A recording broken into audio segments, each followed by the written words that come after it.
Non-stop Vikings talk. It's Purple Daily on Score North and ScoreNorth.com. Purple Daily, presented by Surly Brewing Company.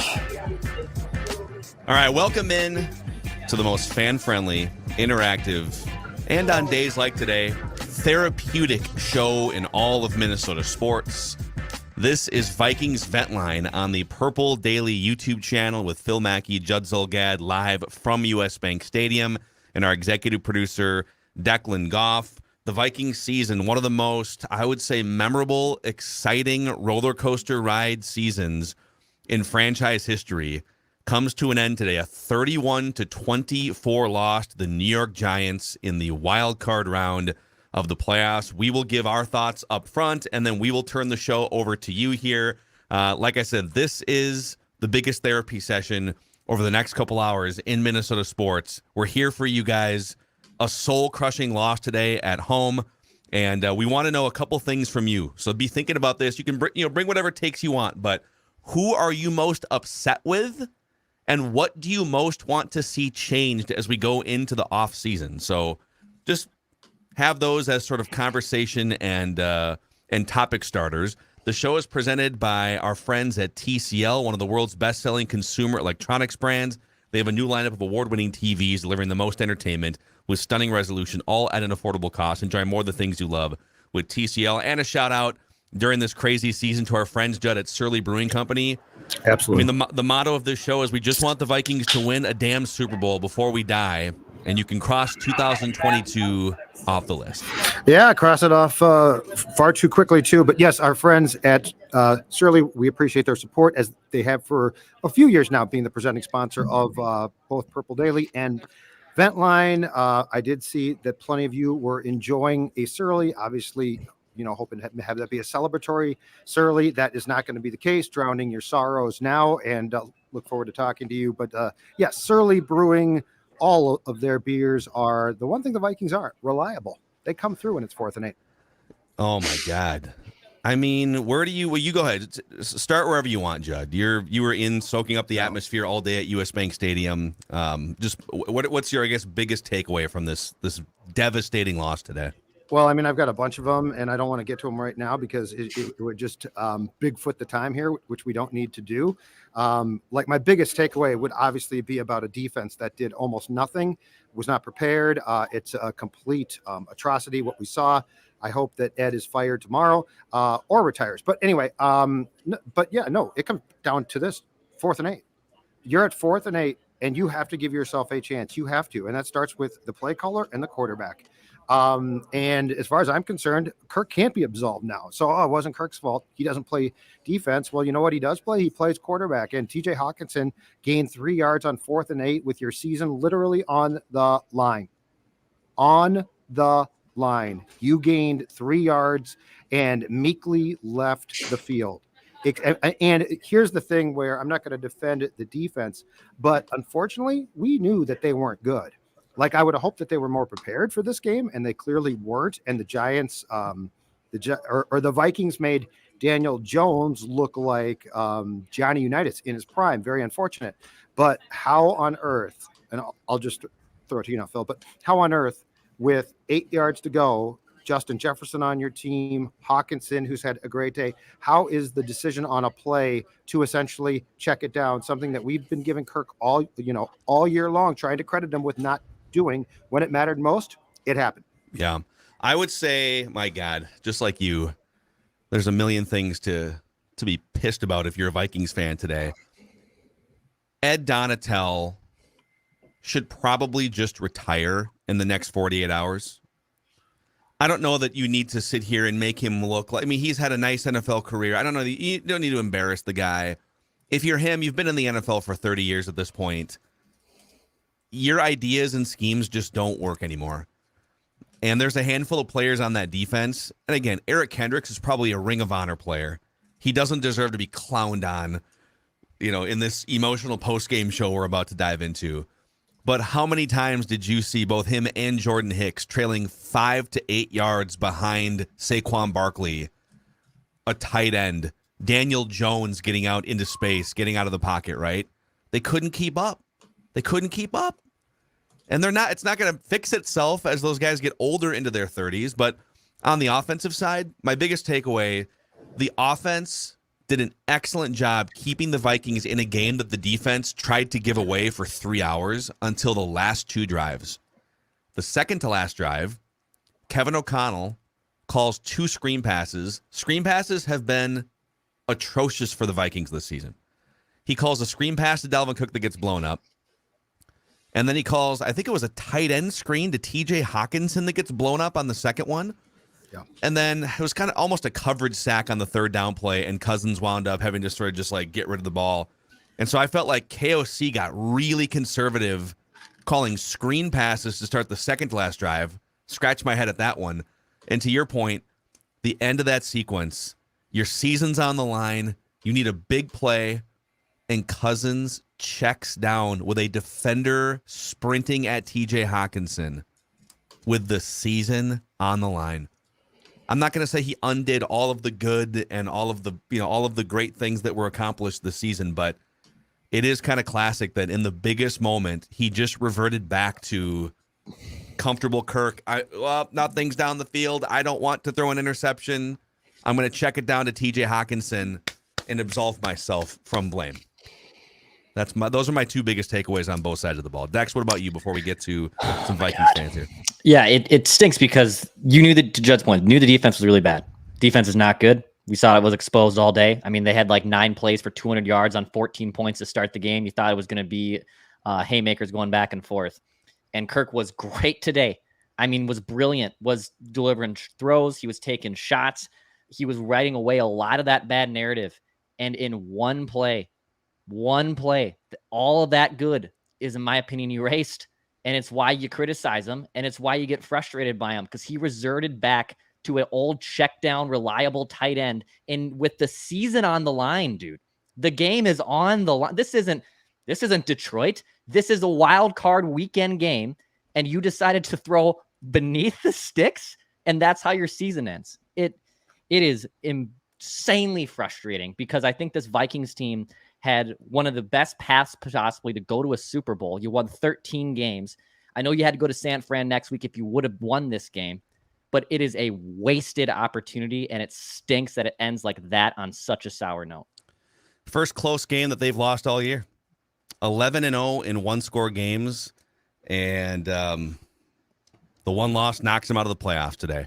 Yep. So we'll have plenty more thoughts, but let's turn it over here. By the way, if you want to get in line here to get on the show, it is VikingsVentline@gmail.com. VikingsVentline@gmail.com. We'll try to get to as many of you as possible here over the next couple hours and turn this into the biggest therapy session in all of Minnesota sports. So again, bring whatever takes you want. Don't get us fired. No swearing. Okay, let's keep it clean here. There's kids watching. There's pets watching. Dang it. But who are you most upset with, and what would you like to see changed? Are 2 of the main questions for the show today. Who do we got first here, Dex? Mike from Cleveland. Mike, what's going on? Hey, man? Mike. You're going to kick us off. Hey, what's going on, guys? So that was pretty frustrating, huh? So that's funny. My brother just texted me asking me too, like, what are the 2 things you want changed? And obviously I said fire the defensive coordinator yesterday, and then trade up and draft CJ Stroud, because like you said, Dex, like everything was pretty much just thrown out the door, and just like it really meant nothing. And with that last play of the game and throwing in it, it's pretty poetic of him OG Cousins returning and throwing it off into the flat. But the other thing too is just like some of the decisions they were making, like that trick play on 3rd and 2 or whatever on the second drive. I mean, like I screamed to my wife too. I'm like, guys, just don't get cute here. Just don't get cute. What do? Get cute. So that was tough to watch.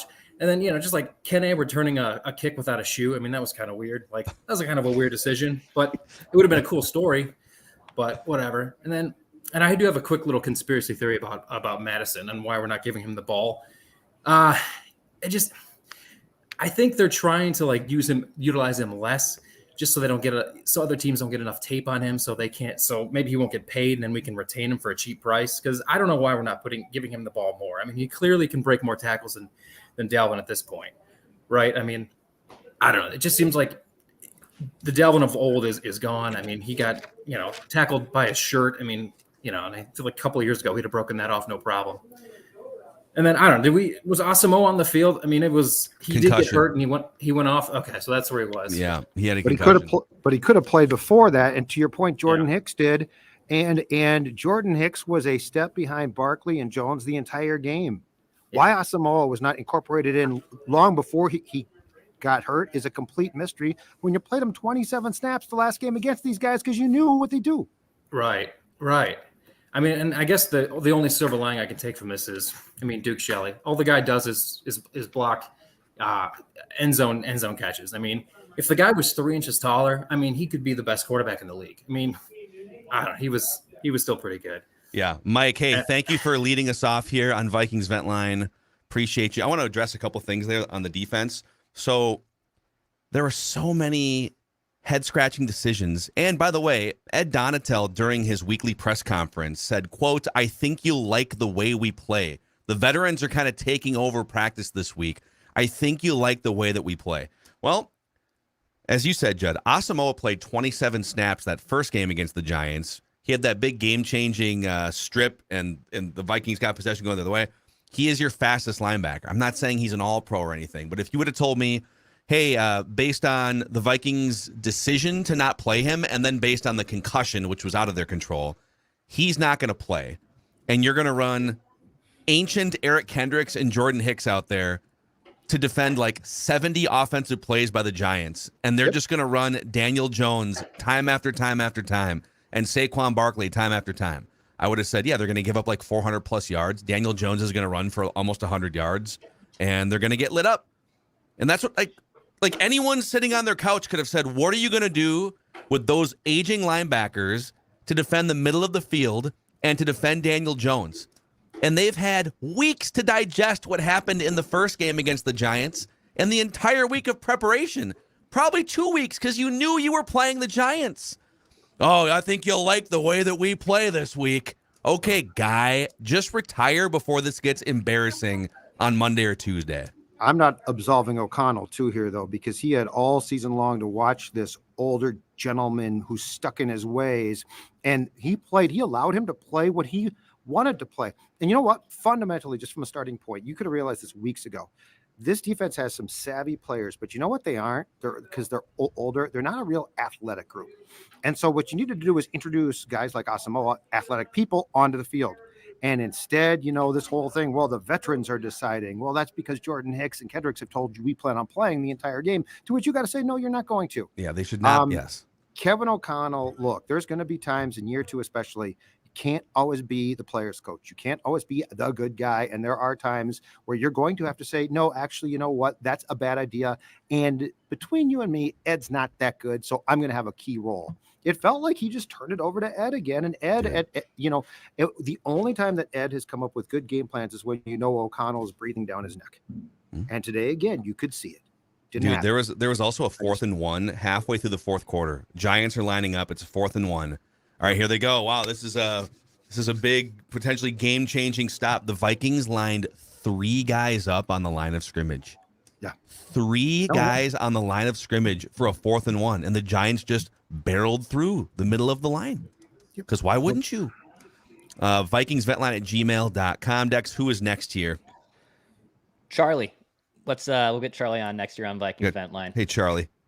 Yeah, geez, what a disappointing loss. I mean, I thought if we were going to lose, it was going to be because Brian O'Neill was out, but 11-0 in 1-score games, you almost just knew that the Vikings would end the season this way. I feel like usually this year I was getting my hopes up and stuff, but this time there was something in the back of my head, especially after those 2 touchdowns that the Giants scored right away. Defense couldn't stop anything. So sad way to go out, but can't expect much less. So yeah, Charlie, appreciate you coming on here, joining this therapy session. Let's keep it rolling here, Declan. Who's next on Vikings Vent Line? Let's see here. Bob. Here, rolling. Bob, what's going on? Bob in Pennsylvania. What's up, Judd? I'm going to call you out. I'm calling you out. You know why? Because you said, well, I think this might be the Vikings' year. They just keep winning games like this. Well, See, that's unsustainable because when you get behind and then you come back in the fourth quarter against a bunch of lousy teams, yeah, that actually looks good on paper when you're 11-0 on close games. But when you did come back down by 17 against the Bills, but when you faced really good teams like Dallas and Eagles, they just destroyed you. But getting back to the close games, it's unsustainable because when you're down in a playoff game like this and you hit KJ right in the numbers, and it's what was it, like 3rd and 8 or 4th and 8 or whatever. Normally they make that catch, but when you're down by 7, if you don't make that catch and then you don't make the screen pass to Hawkinson, which was a joke on 4th down by Captain Kirk, which we will get to, you lose because the whole point is you should not be behind in the fourth quarter to the New York Giants, to Daniel Jones. You shouldn't be behind. They punted one time in the damn game. I think once or twice. I don't know. Once. Come on now. Look, it's just unsustainable, Judd. It's not their year. You can't look at it that way. You have to gap yourself from lousy teams and win by 2 or 3 scores once in a while, like the Niners and the Eagles and the Bengals and the Chiefs and the Bills. Look what the Bills did. They were down, but they came back and won today. Anyway, so the point is this. Here's another point, Judge, I'm going to call you out. Tonight, I really want you to push that red button. Do you have it in front of you? It's at home, actually. It's not here at the stadium. There you used to have that red button because I really want to go ballistic. I want to go ballistic, but I can't. I have to respect Surly and the sponsors of your show. That red button. Yeah, no, yeah, just, go ahead, Bob. Do what you got to do here, but, don't get us fired. When you and Manny were on the show and it wasn't, it wasn't a video input, you had that red button right in front of you, and sometimes you knocked us out. And I did get knocked out once, but I'm not going to get knocked out twice. Entirely. Yep. You did. You once. Anyway, the other thing is this. What can you tell me why when in the first quarter it's 3rd and 1 or 4th and 1, I don't even know, they do a reverse and throw it back to Kirk Cousins, expecting him to run for 1 yard to get the first down? Dude, why the hell would they even think of doing that? Why? Dude. When the game is on the line, when you're Why? Bob, thank you. We love you, Bob. Bob in Pennsylvania. That was one of the first guests. Like if they would have stopped, if it was like an interactive broadcast and they would have done the Saved by the Bell, okay, we're going to pause reality for a second. We're going to break the fourth wall and say, okay, fans and media, should the Vikings run a jet sweep reverse action to Justin Jefferson, who then stops and throws all the way across the field to Kirk Cousins? Yeah. Green light this play or no? What percentage of people would have said, yes, sign me up for that trickeration? And was it supposed to be, did Kirk go up too much because it became a forward pass? Was Kirk supposed to be back so it was a lateral so he could throw? It was just a terrible, if that's a design, throw it away immediately. O'Connell should have shown it to his wife and she would have said, honey, throw that play away. It's a stupid play. And then, of course, coming out of halftime, so Tom Rinaldi had the Viking sideline during this game. And Tom Rinaldi asks, and they didn't catch this on camera, but Tom Rinaldi's summing up his conversation with Kevin O'Connell coming out of the half. And he said, Kevin O'Connell admitted that he got a little too cute on that play call, and it was a bad play call. It's on me. Yeah, dude. Yes. And I'm not calling for his head or anything. I think he's done a wonderful job, but what are you doing? Right. And that's on nobody else. I don't care if either Justin or Kirk screwed up. I don't care. The fact that play was even a run, the second that play was triggered, that is on Kevin O'Connell. It's one thing if if the Giants dialed that play up with a mobile quarterback. It's one thing if you've got Daniel Jones or on the next level, you got Lamar Jackson minus the knee injury. All right. Yeah. Okay. I don't know. I don't know that I would call that play, but I can see the logic, right? you literally have one of the least mobile quarterbacks, a 34-year-old, largely statue pocket passer, and that's the play that you come up with in that spot. And don't Dude. forget, too, the Giants defense in the regular season was 27th. Okay? It's 3rd and 1. They're 27th against the run. It just, Are you telling me Madison can't get that yard? Maybe 2, maybe 5.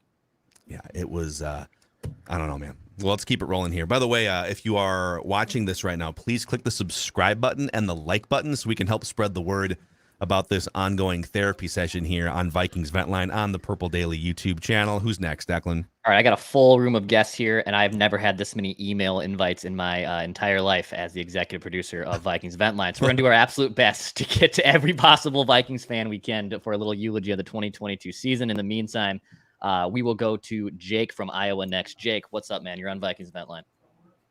Hey, so I think one thing that it's important to remember about the season, as much as the end of it wasn't good, is that we got so many fun games because of those close games. So ultimately, it was telling us all season that we were never really going to have a lot of hope coming into the off season or coming into the postseason, because as everyone's pointed out, it wasn't sustainable.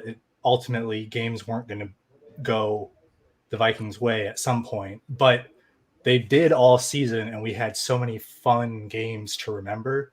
I don't want that to be completely lost about the season, even if the result isn't what we all wanted. And it didn't feel necessarily like a huge step towards win one before we die, but it was a fun season. And if the success or failure that we're judging everything by, if the only thing we can remember about this season is that they lost in the first round, it's going to be a lot of bad seasons until the whole plan works out, even if win one before we die. I think though, Jake, I love your positive spirit. I love your optimism here, but you are trying to push back against 60 plus years of the same ending.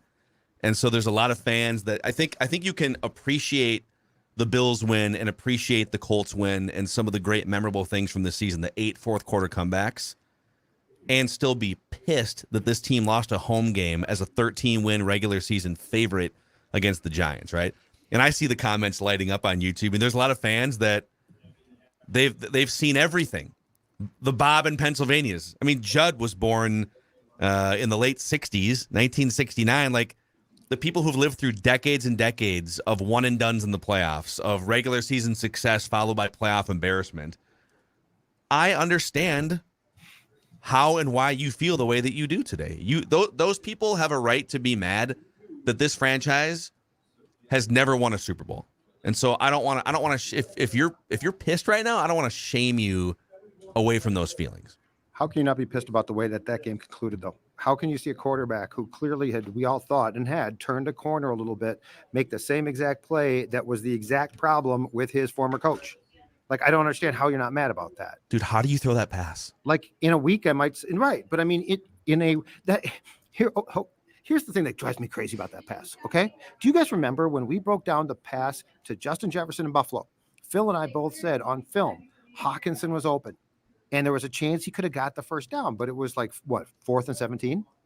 And so Kirk throws that ball to Jefferson, and Jefferson makes this unbelievable catch. And we're like, Kirk Cousins, the previous person that we knew, would have checked that down to Hawkinson, and he might have come up short. And in this very situation, that's exactly what he did. Yeah. In Buffalo, your season wasn't on the line, and I was ecstatic about what I saw. Your season was on the line, and they got 3 yards. They came up 5 yards short. Dude, and by the way, down swinging. Go down swinging in that spot. And Hawkinson is a downfield threat. So, it's not outrageous to say he could have caught, like if the routes had been run at the right depth. Like, you've got to have those guys at the right depth. You're blaming KOC more. And again, like the blame for the game and the season stuff is more defense, but I'm blaming Kirk because he ultimately pulled the trigger, but I am not absolving O'Connell at all, because the depth of those routes has to be right. 3 yards. There is no way on God's green earth that 3 yards is the correct depth for needing 8. It would have been legitimately smarter for him to throw down the field triple coverage. Yes. Over what he did to Hawkinson. 100%. Like, it's not even debatable, in my opinion. It's not even debatable. An interception in that spot doesn't matter. Correct. your goal in that spot is not to avoid downside. It's to seek upside. Your season depends on you getting at least 8 yards. No question. And if it's one thing, I could live with, okay, maybe it's short of the sticks to Justin Jefferson, and you know that he can, or Stephon Diggs back in the day, and you know that he can tap dance and get by the one defender. Hawkinson's not likely to do that. And Hawkinson was wonderful today. But, people ask, one more thing, and then we'll get to some more people. People ask, like, why doesn't Kirk Cousins get more respect? Well, January is the month where you gain respect. When the playoffs hit, how do you perform? And to his credit, he was excellent for almost the entire game. And they had 2 fart noise drives to end the game. I don't even really pin the result of the second to last one, the 3 and out, on him because I thought the play calling was garbage. But you got to go down swinging on that last drive, dude. Like Declan said, I'd rather him throw 25 yards down the middle, bracket coverage, yes, just like they did against the Bills when they needed that was a 4th down too, right? Yep. That pass, that's funny because we brought that film up, and guess what? Guess who was running an underneath route 8 yards short of the sticks? TJ Hawkinson. Yeah. Cousins ignored the wide open TJ Hawkinson and threw the low percentage ball to Justin Jefferson because that's the only one that gets you a first down. That ball has that to play go. is why people don't respect Kirk Cousins, because he doesn't earn their respect by making the right play in that spot. That ball has to go to the sticks. Mm-hmm. And that is going to be a conversation. He has a no trade clause, a guaranteed contract. I get it. So it's more of a 2024 thing, but that will be a huge conversation in the next 2 or 3 months. Draft heavy, quarterback heavy draft, right? Anyhow, Purple Daily YouTube channel, Vikings Vent Line here, digesting a season-ending loss to the Giants. Who's next? All right, we got to think of a whole bunch of dudes at a bar in Sacramento, California here. Yo, we at the Hey, Valley guys. Bar, man. Hey, Skulls to the bone. what's going on? Next year, maybe. There's always next year in Vikings land. It's all we have. Hey, much love to the show. Much love to you guys. We are so ticked off for that. Why would you do that play with the season on the line? Dude, it's frustrating. No clue. Well, yeah, I mean, are you gonna sacrifice your Kirk Cousins jersey on live YouTube right now? Yes, I'll burn this to the ground. do it.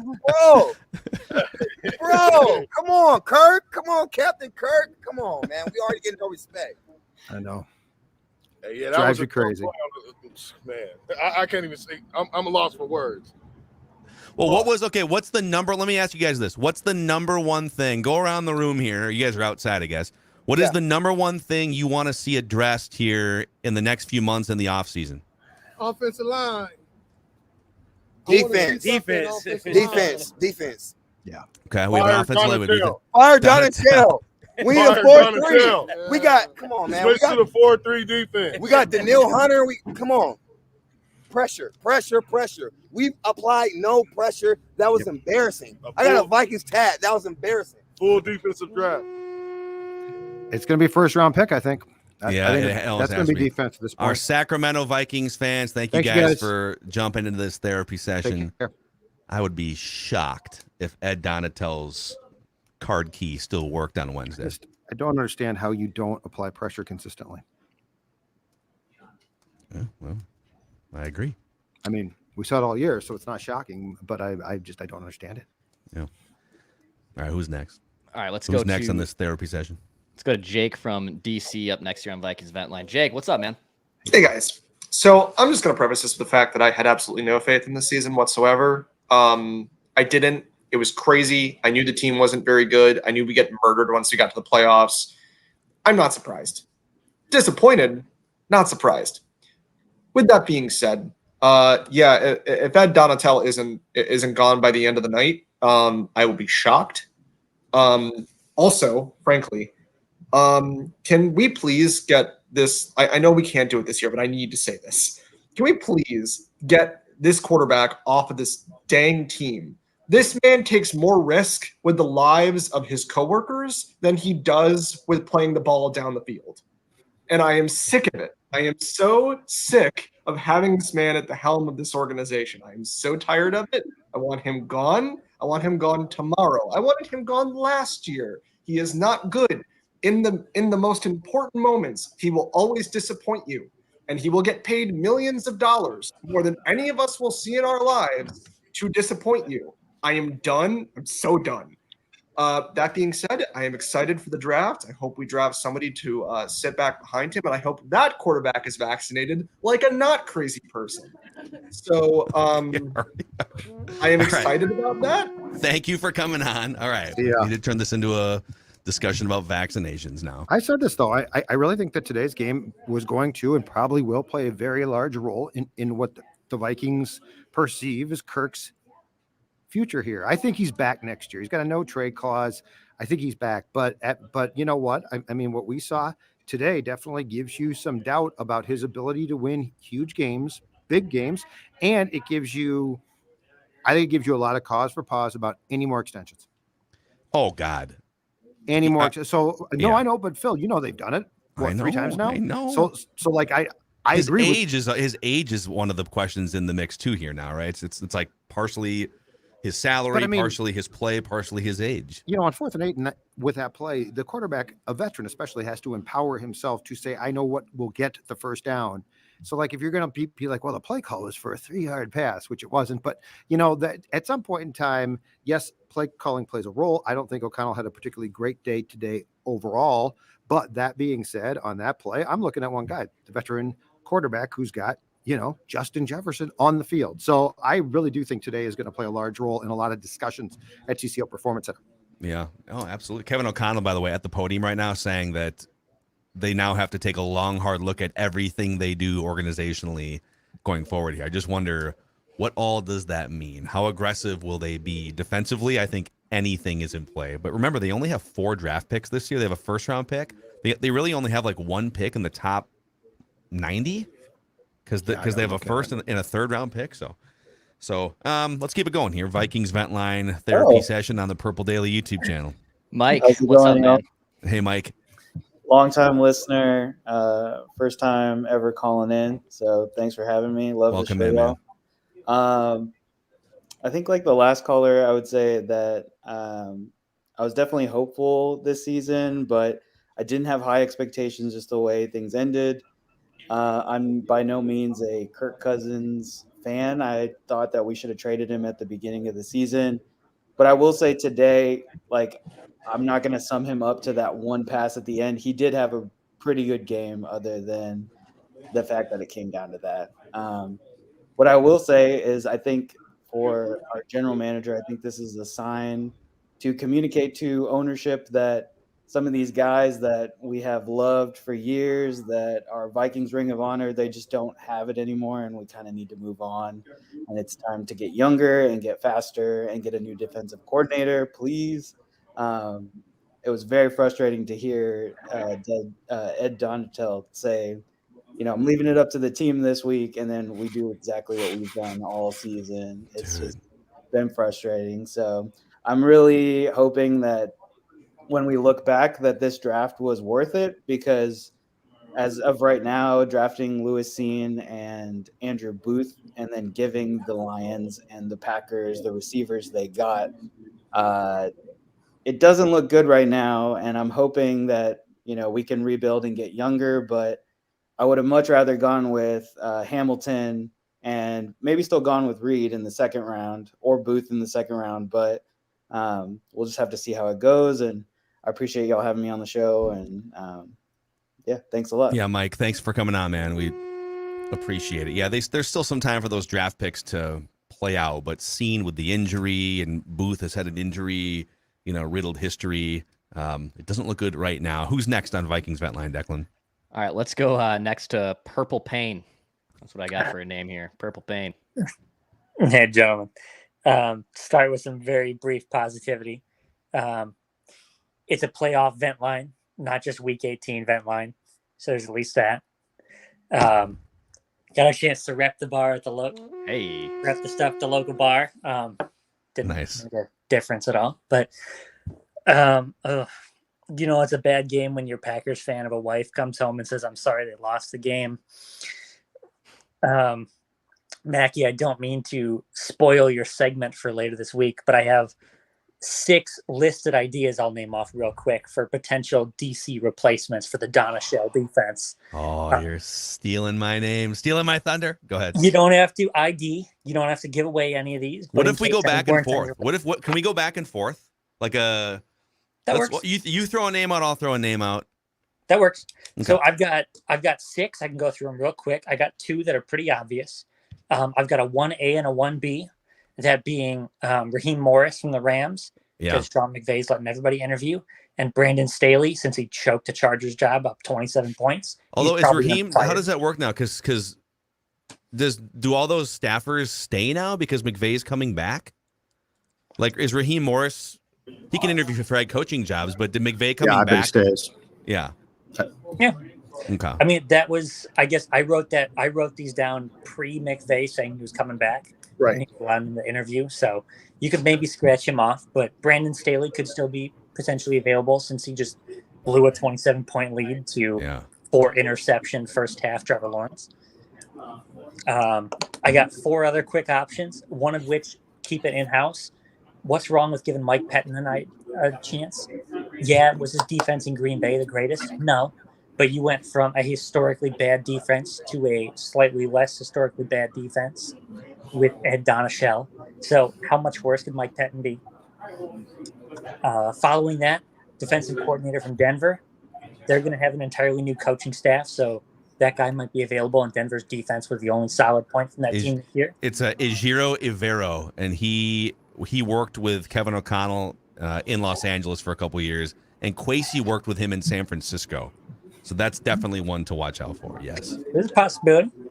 I've got 2 more. Both of these are very unlikely, but they're interesting candidates, at least just for a reckless speculation Thursday or something like that. I know he's got a lawsuit out against the NFL, but Brian Flores had some pretty solid defenses when he ran a defensive team. So why not give him another shot instead of the Donashell? Last but not least, this is the most way out there, but they have botched the quarterback, and I can see that owner getting reckless and firing him. Robert Saleh, defensive coordinator. Wow. Bring it in. All right, Purple Pain, thank you for coming on and giving some defensive coordinator replacements. I have a bunch of different names on my list. Oh, good. I will, out of respect, hold it until he gets fired. Or Mm-hmm. maybe I'll give him 24 hours, and if he still works there, then I'll start to just give you speculate. guys the list anyways. The respect is done. Yeah. The respect was He the fact that the doesn't team deserve was respect. still alive in the playoffs, and now they're not. Correct. All right, let's keep it rolling here. Vikings Vent Line, Purple Daily YouTube channel. Alex, what's up, man? You're next on Vikings Vent Line. Oh, what's up, guys? Hey, man. I've been frantically taking notes. All right, so here's my thoughts. I'll try to make it quick because I know there's a lot of people wanting to get in. Everybody wants a scapegoat. This is the Vikings organization. We want to talk first Giants game. The Giants suck. They're 3-6-1 in their last 10 games. They lost to Seattle. They lost to Houston, or they barely beat Houston. They lost to Detroit and Dallas. They tied the Commanders. This is a bad team. You had them at home in the playoffs. You're supposed to beat this team. The defense was bad. The offense scored 24 points and had a chance to tie it at the end. They all were bad. And guess what? This is what everybody that had a brain expected when you ran back this team. 30-year-old Zadarius Smith, Patrick Peterson had a decent year, but look at some of the other guys. Nick Bosa, Fred Warner, Asante Samuel, Kayvon Thibodeau. There's stars in this league. You have no young and up-and-coming stars. Your 2 rookies were injured this year. You've got nobody, and you traded your picks. You've got 4 picks in this draft. I'm looking at the Bears, a team in this division that was realistic, that hired Ryan Poles, that decided we're going to get aggressive, go up and get Fields. That was before Poles, but they decided, hey, I'm going to pick that organization because they prioritized getting a young rookie quarterback to bring in and build a team around. We stuck with Cousins and the money. They decided to go with Poles. They traded their vets. They have the first pick. They've got all the leverage in the world. They have all the money to spend. But we're sitting here saying, well, maybe if we bring in a defensive coordinator, we can make it work. It's not going to work. This team is – and I love that the ownership wants to win, but you have to be realistic. Is the Bears organization burning to the ground because they lost a lot of games for one season? No, they're in a better position than the Vikings have been in years because they said, you know what? We're going to sacrifice 1 year. We're going to let the football guys do what they need to do to get us in the place to win long-term. And until the Wolves decide that that's what they're going to do, we're going to keep doing this. We're going to keep running it back. Kirk's going to say we're going to keep looking at the film. But guess what, man? This is the team.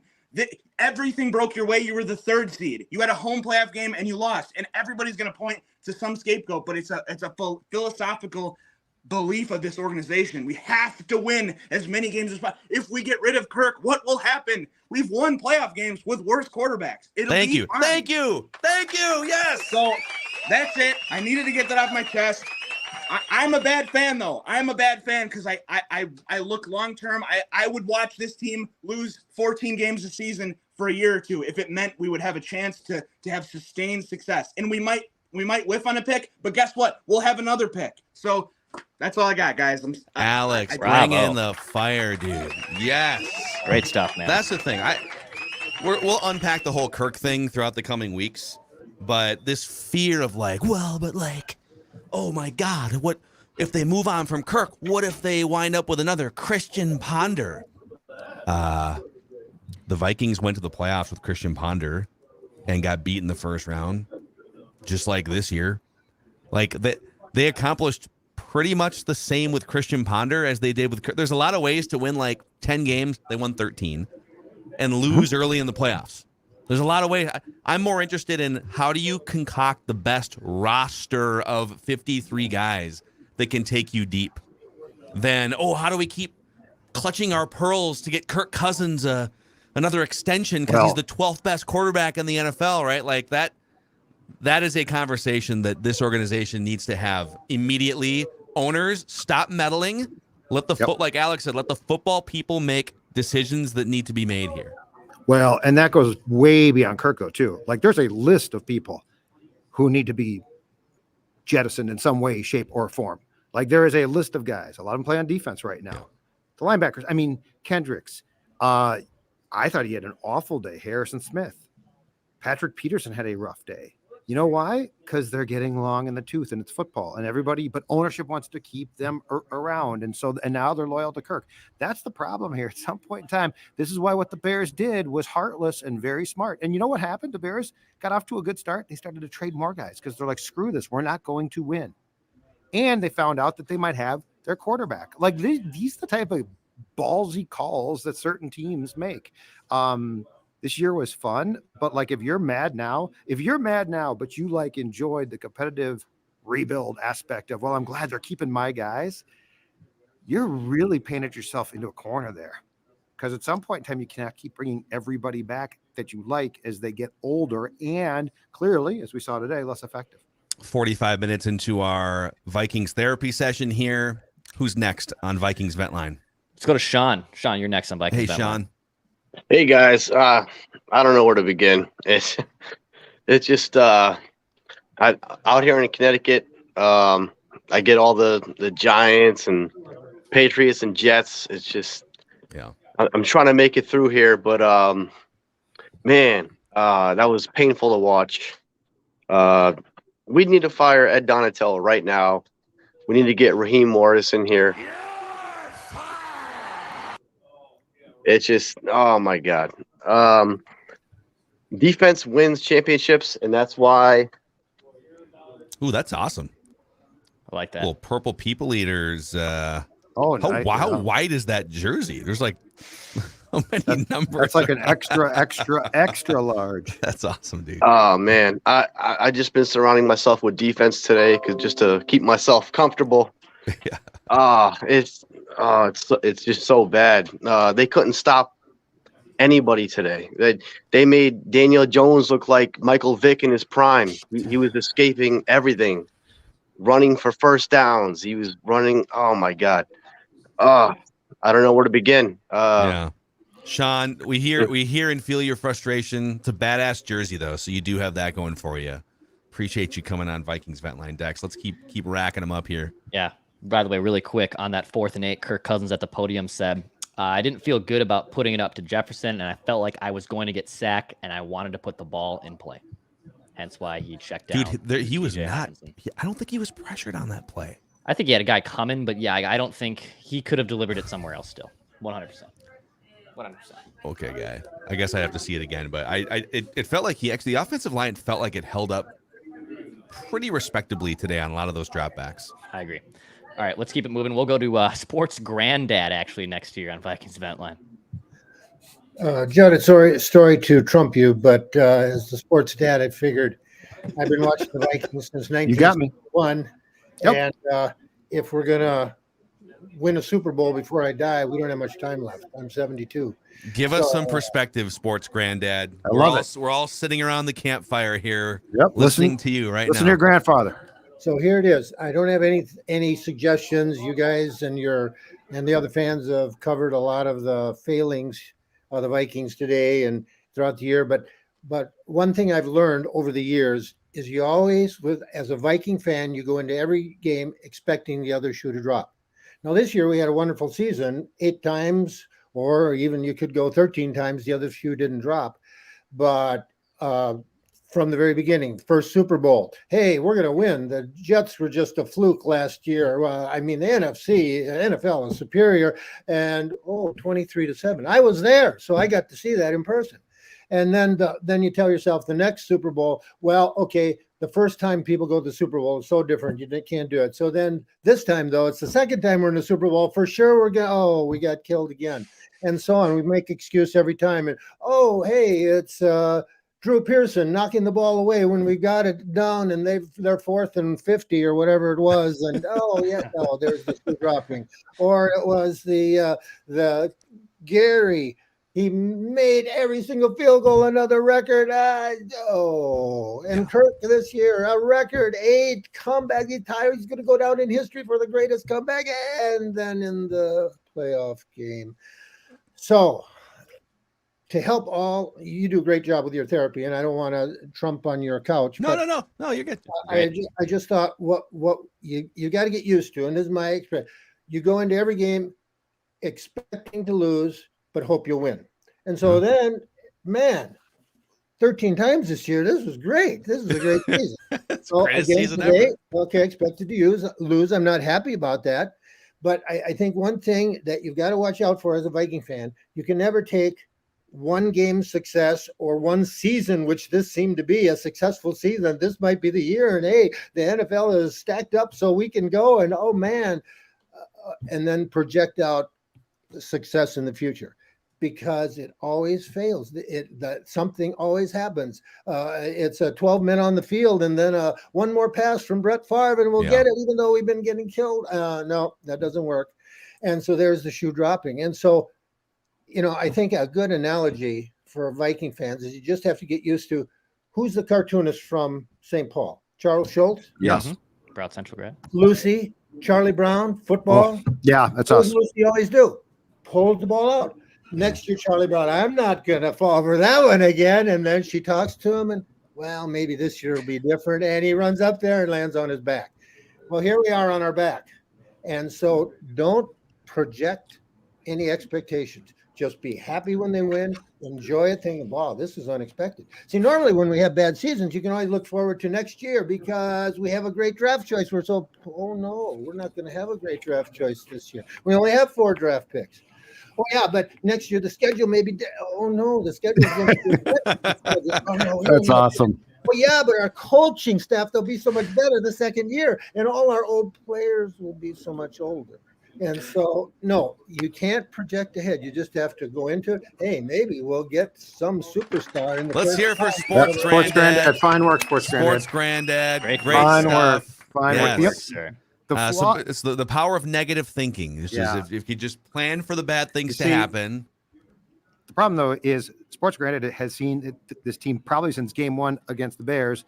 And as he said, was at the Super Bowl loss to the Chiefs. The problem is that he is wired by this point. He has essentially what comes down to Viking Stockholm syndrome, which is he is now just like, well, this is how it works. And this is what we've been trying to push back against, which is acceptance is not part of what we want to do. We actually want to challenge them and be like, okay, show us something. 13 wins is great, but now can you win a playoff game? And you know what? The frustrating thing is if they'd gotten next weekend, and San Fran looks fantastic right now, right? I mean, with their third quarterback, they still look so damn good. So if they got to next weekend and lost a respectable game, I'd be like, okay, I'm not shocked by that. But today, the person who said this, and they're exactly right, is it's not like the Giants are great.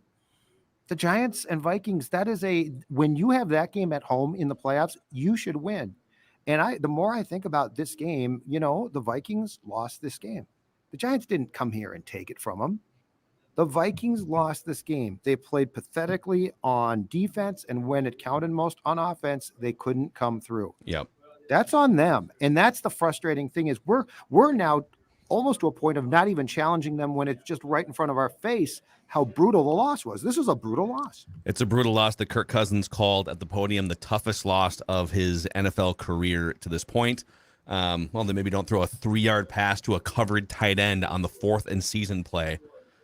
Not saying it would have worked out. Maybe it's an interception, but at least you can feel like you did everything you possibly could instead of playing it safe in the biggest play of apparently of your career. All right, let's keep rocking here on Vikings Vent Line. All right, I think we got Lachlan next year. Is it Lachlan? It's Lachlan, yeah. Lachlan, okay. Hey, Lachlan. Hey, guys, big fan of the show. I just wanted to come in and say, is it too out of a take to say Eric Kendricks sucks?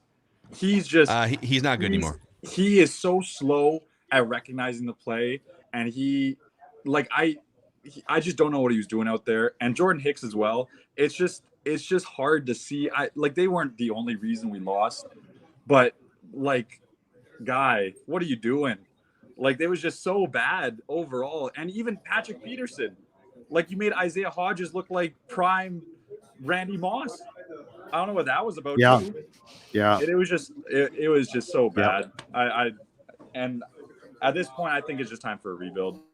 Just fix, change everything. I'm just so done with this team at this point. Oh my gosh. Lachlan, we appreciate you coming on this therapy session here. He's speaking for a lot. I don't know if I'd go as far as rebuild, but we love doing this show in the off season. So if you are a frustrated Vikings fan and you're wondering what is next, starting next week with staff changes, potentially free agency is on the horizon in a month and a half, NFL draft. I think some of the best and most fun shows we do historically are between January and the draft. And so we will have you covered with all sorts of forward-looking, how do you make this thing better going into 2023 and beyond. But let's go back to the immediate autopsy here of the 2022 season. Who's next on Vikings Vent Line? I believe it's Dadrian is next year. Dadrian. Oh, boys. Who do we got? Who's a good boy? Boys, I'm just kind of sad. I enjoyed the season. I enjoyed everything, but I'd rather be 3-13 than 13-3 and lose in the first round. Can I please get a decent first round pick?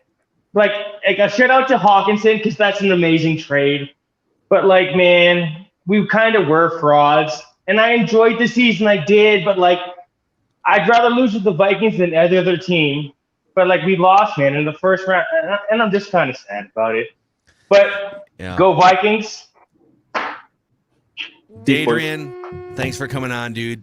Appreciate you. Hang in there, folks. I'll still take the 13-win fun season and a first-round loss over a 3-13, unless it's a productive 3-13 like the Bears are doing, like the Bears, with eyes on $100+ million in cap space or something. So, and the number one pick. All right, who's next on Vikings Vent Line? All right, let's go to Will next year on Vikings Vent Line. Will, what's up?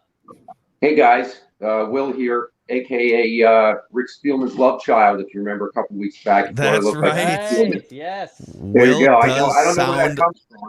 You sound like Rick Spielman, and some people say you even look a little like Rick Spielman. He does look a little bit like him, yeah. That's hilarious. And like him, I have no idea how to pick a quarterback, unfortunately. I just have to say, I'm glad I got on here soon after what Judd had just said about refusing to accept mediocrity. That's why I watch you guys. You can't stand it. Again, I've been a fan for 42 years. You have to call it as you see it. Today, look, I wore my John Randall jersey thinking I might have some influence over the defense. Clearly, I didn't. But and the offense generally played okay. But like you said, Kirk, that's what he is. When it comes right down to it, when the game is on the line, that instinct just clicks in and he checks down. Is that going to get you Super Bowl? Because that's what it's all about. We can't keep marching back here year in, year out. 500.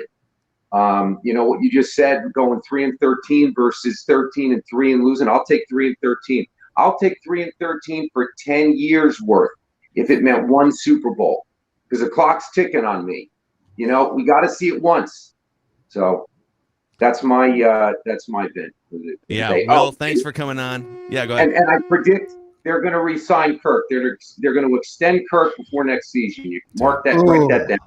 Dude, Get on, write that down. You they can predict would that. they would do it. Will, thank you. The Rick Spielman lookalike Will coming on, or Rick Spielman sound alike. No, this cannot be allowed. The You reason cannot they keep going would with do that. it is because he has, again, one of the highest cap hits of any quarterback in the league next year. It would be to give them, because they don't like they are screwed for cap space right now.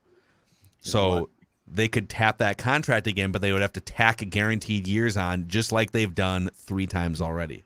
I think you're going to have to accept flat out the fact that next year the expectation is not going to be. I don't see them winning 13 games. I don't see them having their quarterback, probably Kirk, have 8 comeback wins in the fourth quarter. I don't see them going 11-0 going into the playoffs in 1-score games. You don't have to rebuild and tear it down to the studs, but at some point in time you have to make some changes here. And I would, from the defense, you can start to parse it apart. Jettison guys, Dalvin Cook, same thing. Kirk can be back. That contract does suck, but I am not going down the path because he always wants to do short-term extensions. So those short-term extensions mean that at some point very soon, like 2023 right now, he's going to take a significant bite out of your cap. You have to stop the cycle. Agreed, 100%. You have to. All right, let's keep it rolling here. Vikings Vent Line, Purple Daily YouTube channel. All right, we'll go next to Christian here on Vikings Vent Line. Christian, what's up, man? How are you? Good. How are you guys doing? Good, man. Thanks for coming on. Good. So I don't know. Can you see my name on the screen by any chance? I think we have those off. Okay, so it says Christian is done with Kirk Cousins. Okay. Fair enough. So I'll be quick. 3 points. First point, that Buffalo game we had this year. Why did he go back to the Kirk that we know? Why didn't he just chuck it down the field? Who cares if it gets intercepted? Who cares if it's broken up? You could have a penalty. Who knows? That 4-yard pass really pissed me off. That's the first thing.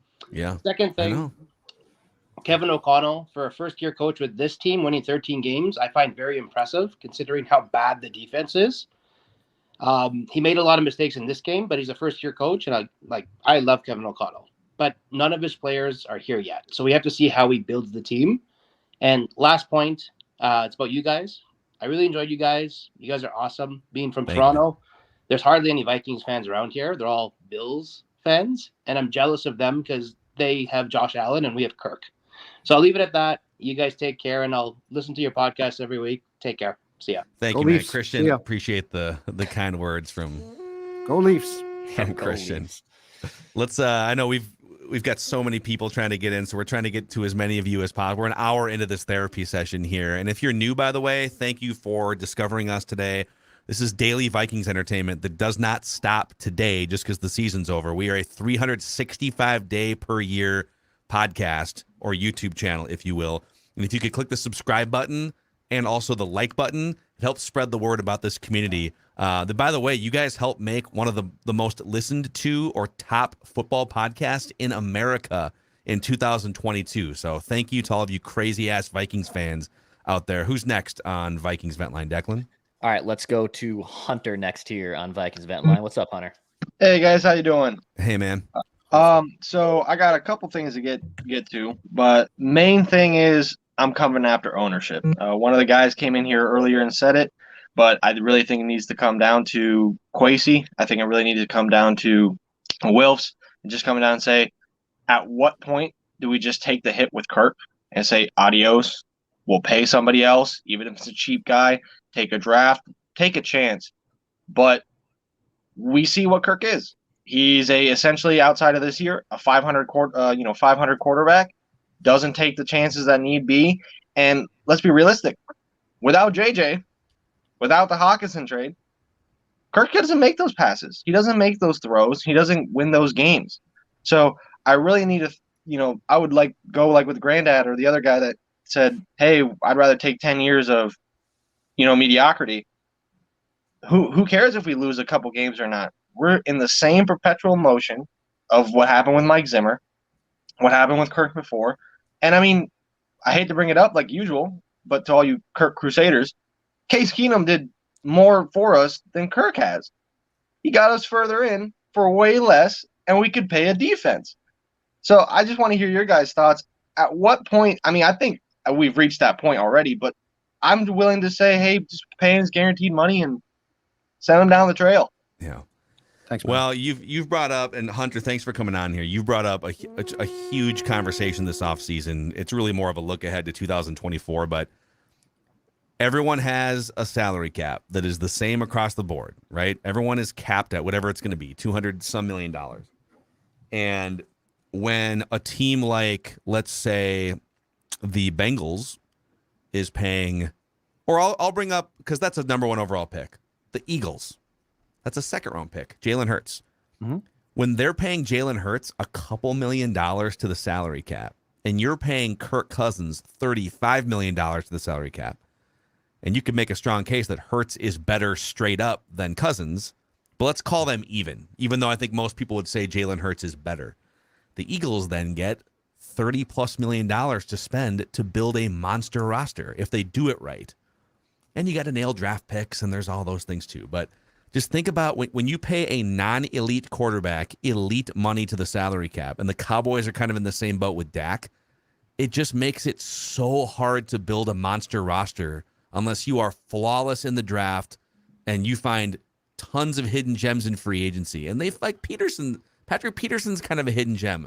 Duke Shelley maybe is a hidden gem. So they're finding some of these guys. And people are like, well, the front office needs to do a better job. It's freaking hard as it is.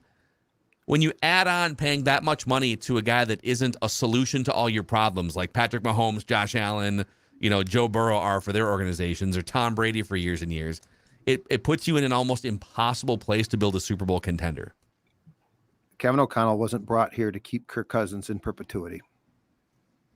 The Vikings fired Spielman and Zimmer beyond personality issues because they felt, rightfully so, that they needed a GM and a coach who could identify a young quarterback to be the first true franchise quarterback for the Minnesota Vikings since Fran Tarkenton departed after the 78 season. Yeah. That's why. I mean, Culpepper could have been, but he didn't stick around. He got hurt, unfortunate. But the Vikings flat out hired O'Connell to find a quarterback. Kirk Cousins is at the end. That's fine. He definitely until today helped him. But the reality is Kevin O'Connell's here to identify, and his legacy as the Vikings coach will largely depend on that. Real quick, this episode of Vikings Vent Line, in part presented by, I'm going to beat you to it, Declan, popped corn. Oh, look at you. Wow. Yeah. It helps. The sea salt and cracked pepper actually helps me get over this loss a little bit because it's delicious. Not gonna lie. It's good stuff. Yeah, there's plenty of different flavors at popcorn. I got a whole bucket of the dill pickle. I got an extra one of that one. Dill pickle it's aggressive, but it's pretty good. No, it's unbelievable. I usually, I was like most people. I just like normal popcorn. Maybe a little cheddar, maybe a little butter, maybe a little something else on there. But now dill pickle has opened things up. I got caramel over there. I have cinnamon bun popcorn. There's tons of popcorn available for you at popcorn.com. And when you check out and when you go buy your popcorn at popcorn.com, mention Purple Daily. It helps out them. It helps us out here too at Score North. Go check out Popcorn, the best popcorn on the planet. Also, we're introducing another partner to the show here this week, and we'll talk more about them in a couple days here. But just want to throw a shout out to this new service, this amazing new service I discovered called Vivrant, online knife sharpening service. So I mailed my kitchen knives in, and Vivrant professionally sharpened and mailed them back to me all within just a few days. So my wife and I are making it a big goal to spend more time just cooking our own meals as opposed to going out to eat or ordering, via a delivery service, trying new recipes, just eating healthier. Basically just being adults, I guess, if I could sum it up. And so for us, having these freshly sharpened knives helps us enjoy our time preparing food. Almost everyone has knives. Not many people get them sharpened. So it's kind of an amazing service, and we'll talk more about them in the coming days and weeks. But to find out more, go to vivrant.com, vivront.com. That's vivront.com. All right, who's next? The Vikings defense got carved by those knives that the Giants got sharpened at vivrant.com. I was not commenting because a lot of things crossed my head. Who are some of the roster cuts going to be in the coming weeks? All right, who's next on Vikings Vent Line? Zach, what's up, man? You're on Vikings Vent Line. Hey guys, I guess I could list a few guys I think should get cut, but my thoughts surrounding, I guess, some of the people that have talked about Kirk. I'm just really curious how the last play actually matters going down to next year. I think all the fans are going to talk about, well, that last play kind of proves who Kirk was, but honestly, this whole season, he kind of proved me to become, I don't know if I didn't call myself a crusader beforehand, but I mean, I like the guy and I see what you're saying about how much money he gets paid, but before the season, I was just all about waiting for, okay, it's only a 2-year contract, so we'll wait for next April. We'll get one of these next really good quarterbacks, and then they'll have 1 year to kind of train that guy in. And then this whole season went by, and I kind of slowly got persuaded that, okay, KOC might have been what Kirk needed. But then that last play happens, and it puts a bad taste in all of our mouth, and it kind of mixes my emotions up a little bit. But that's kind of what I'm just curious about to see how that plays out. Yeah, no, Zach, it's an interesting conflict for sure. Go ahead, Judd. I'd like to know a little bit more about that play too, as far as Cousins can't throw that pass, but the fact that pass was there for him to throw surprises me too.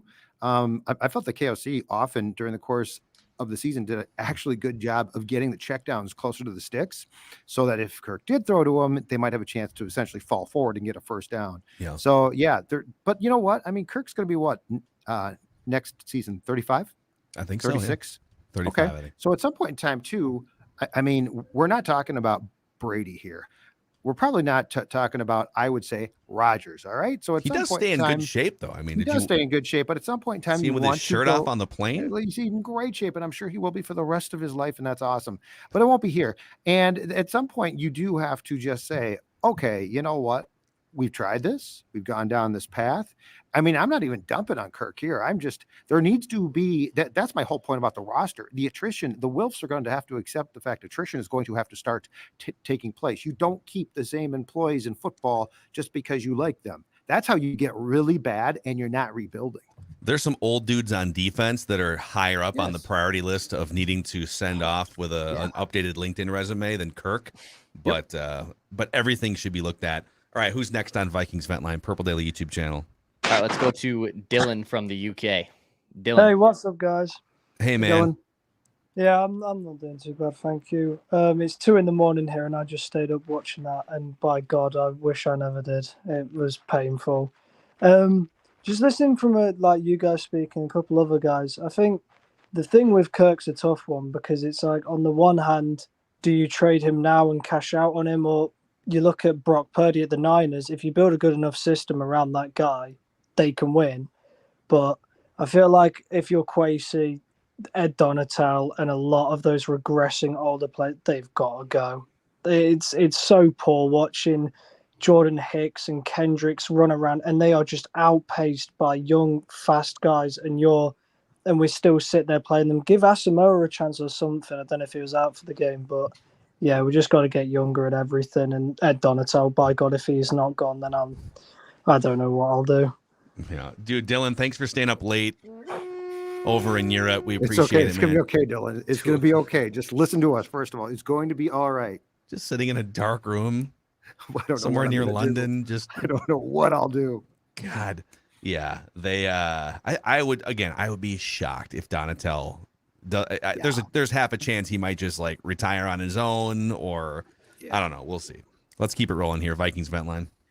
All right, let's go to Christine next here on Vikings Vent Line. Christine, how are Hi, you? guys. Christine. Good. Hey. How are you? Yeah, we're frustrated. Yeah, me too. So I just want to do a quick shout out. I am 8 months pregnant and did not go into labor this season. I don't know how that's possible. That's miraculous with what you saw. Right. So just a couple quick things. I've heard of it a lot today. Ed Donatel and the scheme. So for a while I was wondering, is it scheme? Is it players? And I got to the point where it doesn't matter. His job is to make it work. If it's his scheme, then make adjustments. There were no adjustments made throughout the entire season. I got so tired of seeing chunk plays 15 to 20 yards down the field with 2 high safeties. I'm done. He just needs to go. The other point I want to make is in the O-line. I think we should draft high up if we can, as high up as we can for the O-line, because Kirk got hit more this season than any other season in his career. So if we can get some more muscle up front, I think that would really, really help. Wonderful listening to you guys. This is my first season listening to you. It's been a lot of fun. Awesome. Thank you, Christine. Christine. Yeah, I think part of the problem with the offensive line situation is they have drafted like all of the dudes that they have right now have been drafted in the last handful of years by the Vikings, right? Brian O'Neill's the veteran and he's like 27. Yeah. So Bradbury is hitting free agency, so we'll see what happens there. So they might be in the market for a center in the draft, but yeah, I don't think he's back. But Cleveland's not going anywhere. Darisaw is awesome. O'Neill's awesome. It's more of an interior issue. Ingram was a train wreck, relatively speaking, but we'll see. They put a lot of draft capital into the guys that they have, and they have other And you know what else, positions guys? of need. I will say this throughout the course of the season. It felt like Kirk was asked to and stood in there and took hits and delivered the ball. Yeah. Like I think some of the hits he took as they multiplied were self-induced, but he also made those throws. Yep. So like I don't know that the hits were like, oh, the line's gotten worse. I think they were somewhat. You're going to need to, and this is something that Kirk didn't used to like to do as much, but you're going to need to stand there and absorb some hits. And the thing that Kirk proved is, again, and I mean, this is a career-long thing for him now, but especially this season, he showed that he can take a beating and keep going. He also, I don't know if there's like a metric for this, but he moves the least amount of any quarterback in the league, I feel like, in the pocket next to Tom Brady. He's not like moving out and rolling out unless it's a designed rollout. He's not keeping plays alive and avoiding hits that way.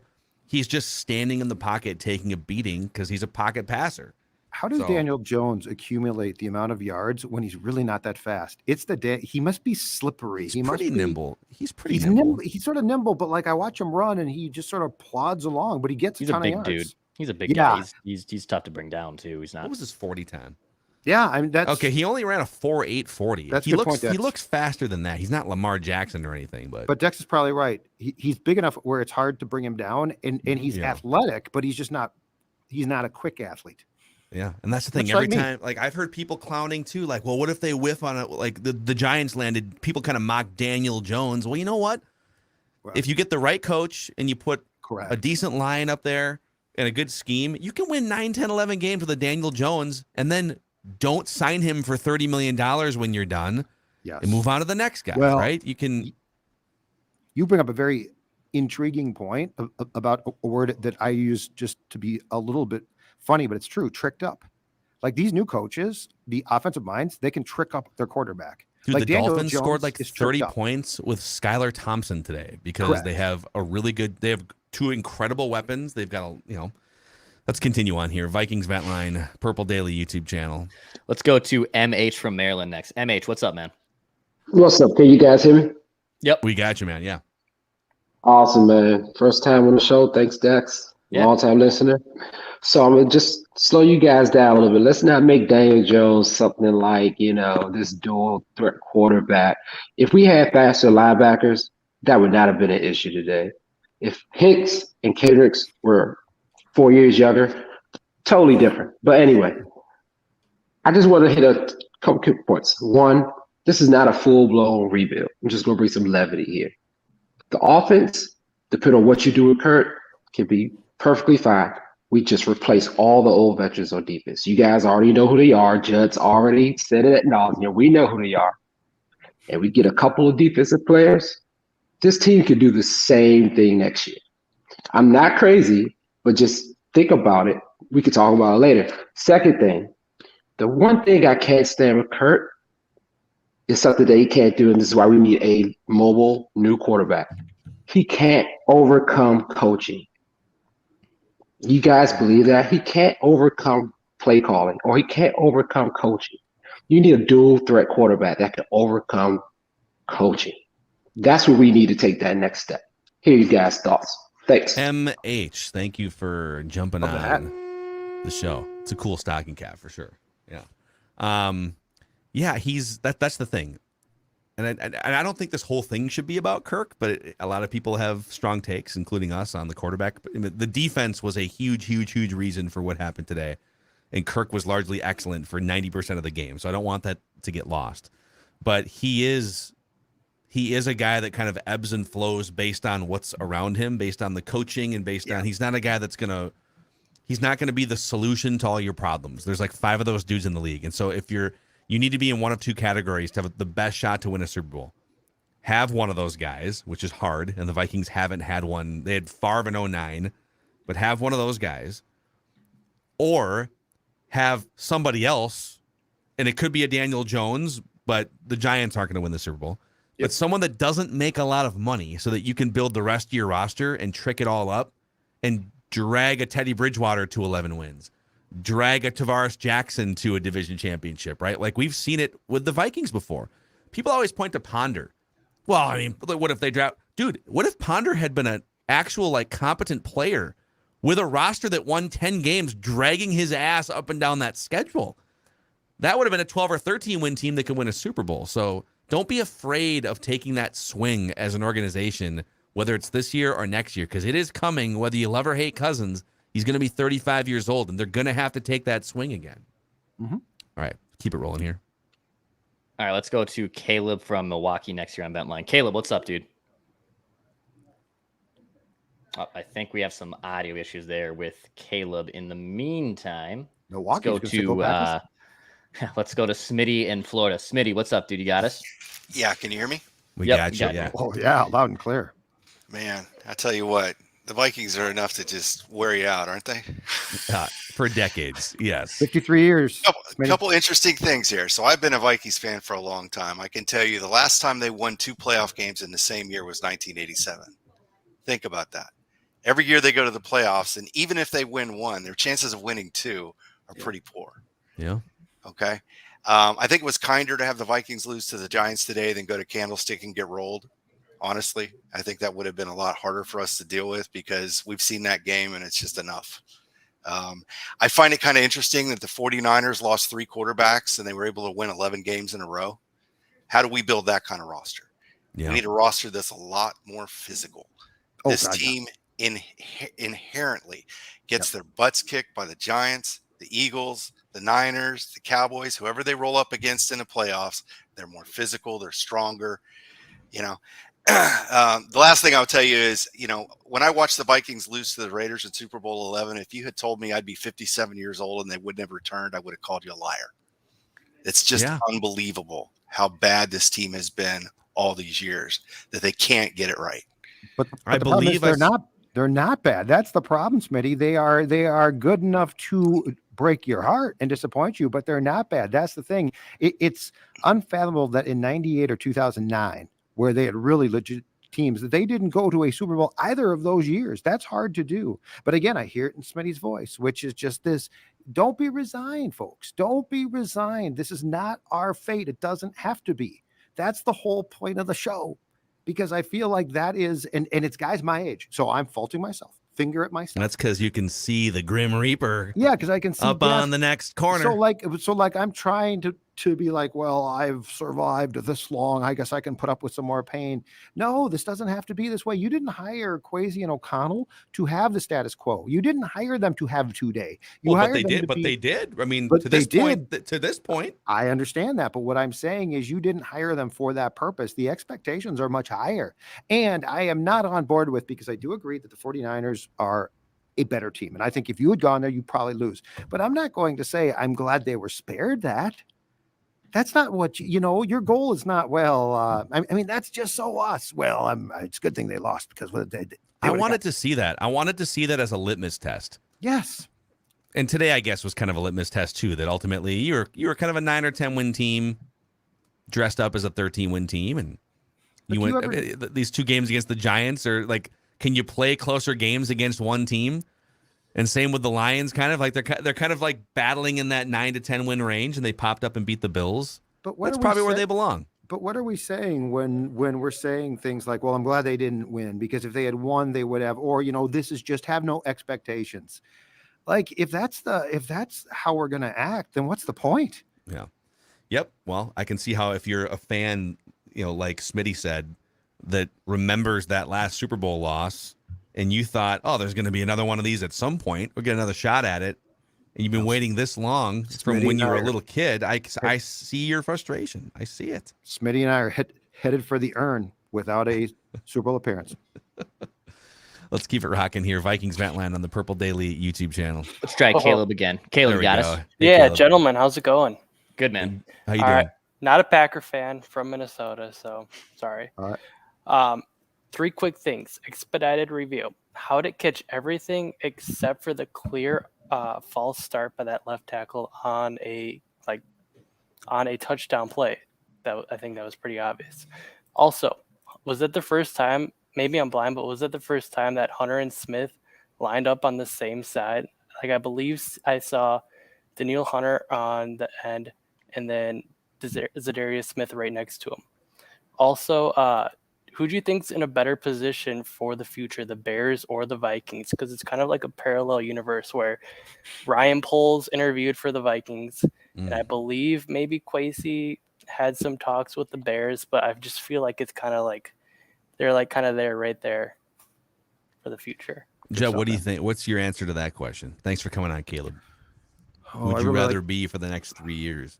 I really like where the Bears are going. They have a ton of salary cap space. They're going to have a ton of draft picks. They're going to, I think, have identified their quarterback, which is probably the most important thing.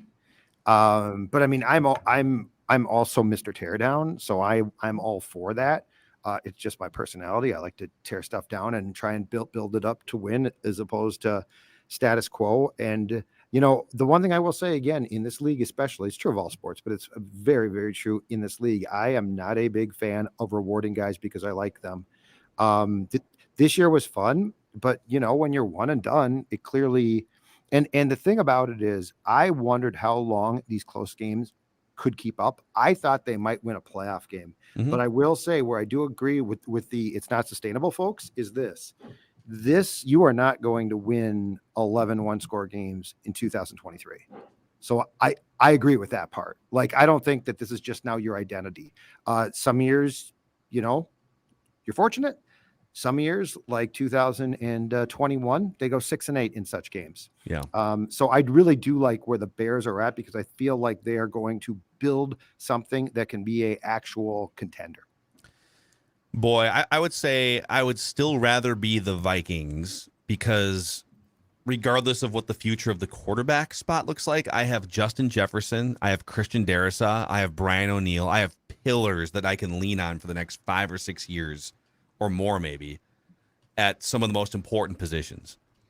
I don't know what to do with Danielle. I think Danielle Hunter, I think he's going to be around, and I think he has a few more years of prime left, so I guess I have an elite edge rusher as well. But we have to see what his contract is. Kind of a year-to-year weird thing. Yep. The Bears are just a theory at this point, right? Like, I think if you're a Bears fan, you should be excited. Yep. This is great. We have the most cap room by twice as much as the next team. We can go get any free agent. We got the #1 pick. They're just in the driver's seat for the next 3 or 4 months. So if I were a Bears fan, I would be excited about the future. But that doesn't mean that I would rather be the Bears the next 3 to 5 years than the Vikings. If that answers the question. Who's next on Vikings Ventland? Let's go to Jed from Michigan. Jed, what's up, pal? Hey, what's up, guys? How you guys Hey, doing? hey, Jed. Hey, thanks for having me on. Long-time listener, first-time caller in for the Vet Line. I have to be careful what I say about Kirk Cousins out here in Michigan. I have seen him play high school, Michigan State fans all over here. So even with my work, people are on me, like, questioning me, what are my thoughts on Kirk Cousins? And I got to be careful because people know the Cousins family. So I'm always cautious about what I say. But I have to say, like, the question that you started the whole night off, like, what are you guys mad about? And I would say I'm probably mad about myself for letting myself believe potentially that there was a chance, a slim chance of us even making it past the first round. You always see teams they have these unbelievable runs and things like that coming back from 33 down, the Bills game.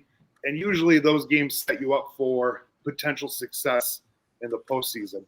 You think about like Minneapolis Miracle. I think everyone talked about like, oh man, like that's the game. That's the Franco Harris game. That's going to set them up for potentially getting some Super Bowls, but not the case at all. So as a Vikings fan, I'm disappointed in myself for having some hope at all for them making it further in the playoffs. I would say for the defense as well, definitely need some more athleticism.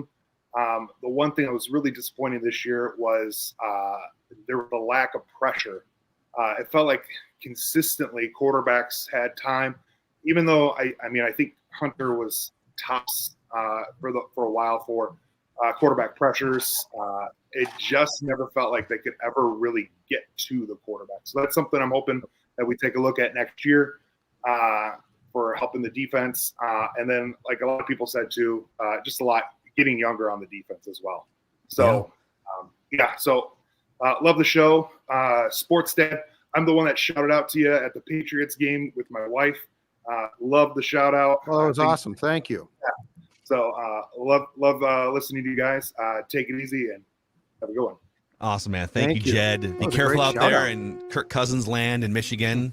Yeah. Don't want to ruffle any feathers. Amen. Someone just tweeted at me, watch the replay on that last throw. No one's open. Just admit you want Kirk to fail. I got another tweet that said no one's open. Cook was.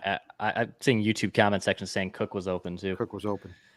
Well, Cook was running, I think, a little swing route around the left. There was a defender that was sort of in the area, but Thielen, KJ, and Justin Jefferson were running deeper routes 15 to 25 yards down the field. There was one defender on Thielen, one defender on KJ, and two defenders bracketing Justin Jefferson on that play. No one's open. Oh, so no one's open. So then throw to the covered tight end 5 yards short of the first down sticks. Yep. Okay. You don't. There's room to do two things. There's room to say Kirk was excellent for 90% of that game, and then he was a fart noise on the biggest play of the season. There's room for those two thoughts to be expressed for the people that only deal in black and white. And those last two drives were abysmal. They were just awful. And I mean, that's on. Look, we talked about this on Friday or Saturday's show. I forget which one, but we said this, and it came to pass. The defense is spotty and not good. And we said on the show, the offense is going to have to carry the water. Like they're going to be asked to do more than they probably should because your defense is not good. And you know what they didn't do? They didn't do it. They didn't do it. I mean, the Giants, my God, at one point at a 20-play drive, that's what I wanted. I wanted to keep it. The question of this game was who's going to do the best job of keeping their defense off the field. You didn't want them playing. Yeah. All right, let's keep it going here. I know we're going to try and get to as many people as possible here. An hour and a half into this therapy session. Quinn, what's up, man? Hey, how's it going? Hey, man.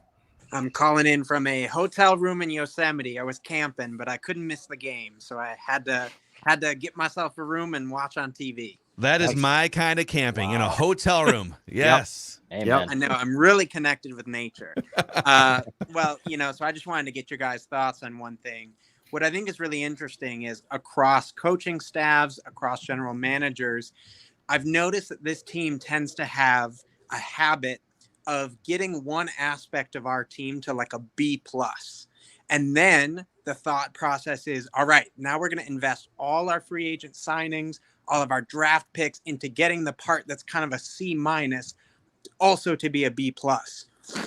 What I would really like to see, especially if the idea is competitive rebuild, would be for Kwesi and for the head coach and for the rest of our coaching staff to look to how they can make one part of our team. And right now it looks like the offense with Jefferson, with our tackles, an A+.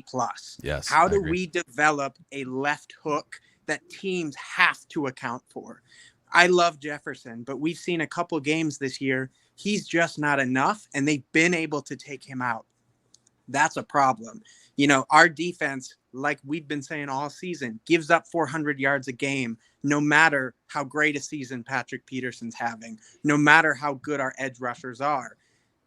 I love those players, but if we have to make a choice here, I would rather us have a really solid foundation, something that every team we play has to respect about the Vikings before we're wasting all of our energy and our time and our resources trying to just slap Band-Aids over things that are issues. But I don't know if that makes sense. I wanted to get your thoughts on that. No, Quinn, thank you. Appreciate you, man. Quinn investing in a hotel tonight so that It's a you can great join call. Vikings It's a Vet great Line. call. I, I wouldn't go. Loyalty. I wouldn't actually go wouldn't camping, have. but Yeah, I agree. Actually, yeah, wouldn't have but- gone camping, but I would totally get a hotel in Idaho if I had to Yes. watch the Yeah, Vikings. I'd go I would. hang out with Quinn for like a couple hours out For in the sure. wilderness and then just like go back to the hotel bar. Yeah, yeah. There a bar out Yeah. there? Like I would need a bar. Like I couldn't do that.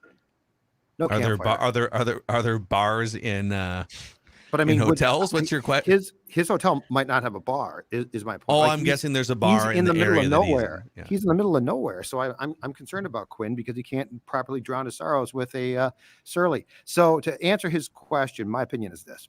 I like what he's saying, and I agree completely. And yes, the Vikings need, and this is why I would have liked to see them draft a receiver instead of trading that pick in the first round of last April's draft. But I also don't think it's too much. Keep in mind again, we knew that Ed Donatell's defense, and I'm not saying the team was perfect but we knew what he was trying to work halfway through the season wasn't working. So the question then became, okay, this is a pretty good team. They're on their way to 13 wins. How do you adjust on the fly to make them serviceable? They never did it. So yes, I like to see an offense that can come out and score like the Vikings did, and then just continue to score points, high flying, 98 or Rams 99, greatest show on turf. Absolutely. But I also don't think it's too much to ask your veteran defensive coordinator to get his act together to utilize a defense. And as Phil, you said this last week. Yes, some guys are aging. Yes, it's far from perfect, but your personnel's not that bad. Yeah. Everyone was healthy today. Yeah. Also, too, it's like they compounded some of these issues with the Harrison Smith contract, with the Adam Thielen contract. We've talked ad nauseum about the Kirk Cousins contract. They need to be more ruthless. They used to be very ruthless, I feel like, as an organization, like under Rick Spielman, up until maybe, I don't know, I think they got a little squirrely with Chad Greenway extensions at one point. But if a guy hits 29 or 30 years old, you should probably stop giving him a lot of money, unless it's a quarterback that you really, really, really believe in, right? Mm-hmm. It just looked and felt so old defensively. And I don't think the pieces are as bad as the ranking. So the scheme had something to do with it too. But like these players looked like they were running in quicksand at home on turf today against the Giants. All right, let's keep it rolling here. Vikings Vent Line. All right, we'll go to Eric from Texas next. Eric, what's up, pal? What's up, guys? Can you hear me? Hey, man. Yeah, we got you. Good. All right. So basically, I just want to bring up three main things. I think pretty much everybody's brought up the Ed Donatel thing. He needs to go for sure, probably tomorrow. But I kind of worry about KOC being too nice and maybe him not wanting to fire him. But I think it has to happen. Number two, I think Eric Kendricks, Harrison Smith, Dalvin Cook, Adam Thielen. I think we got to let all those guys go this offseason and probably just start with young guys. I mean, I think the defense couldn't get really much worse. I mean, we always say, well, it can't get much worse, but I really don't think it could get much worse this year. I mean, next year. The last thing is pretty much Kirk. I've been out on Kirk for about 4 years, and I've called him before and said I said we need to draft Jordan Love, and I was completely wrong about that, but you never know. He could be good. We don't know. Yeah, that's the thing. Before I leave, I just wanted to ask you all a quick question. My question is, do y'all think that the last drive of Kirk Cousins will affect what happens moving forward this offseason with what the coach thinks, with what Kwesi thinks? Do y'all think that last drive will affect their mindset on, what to do with Kirk as far as extension, trade, or drafting a potentially young quarterback? So that's all I got. I just want to see what y'all think about that. I'm mainly interested in the Kirk conversation, so appreciate it. Thanks, Eric. Appreciate you, man. I absolutely do. Yes. I do too.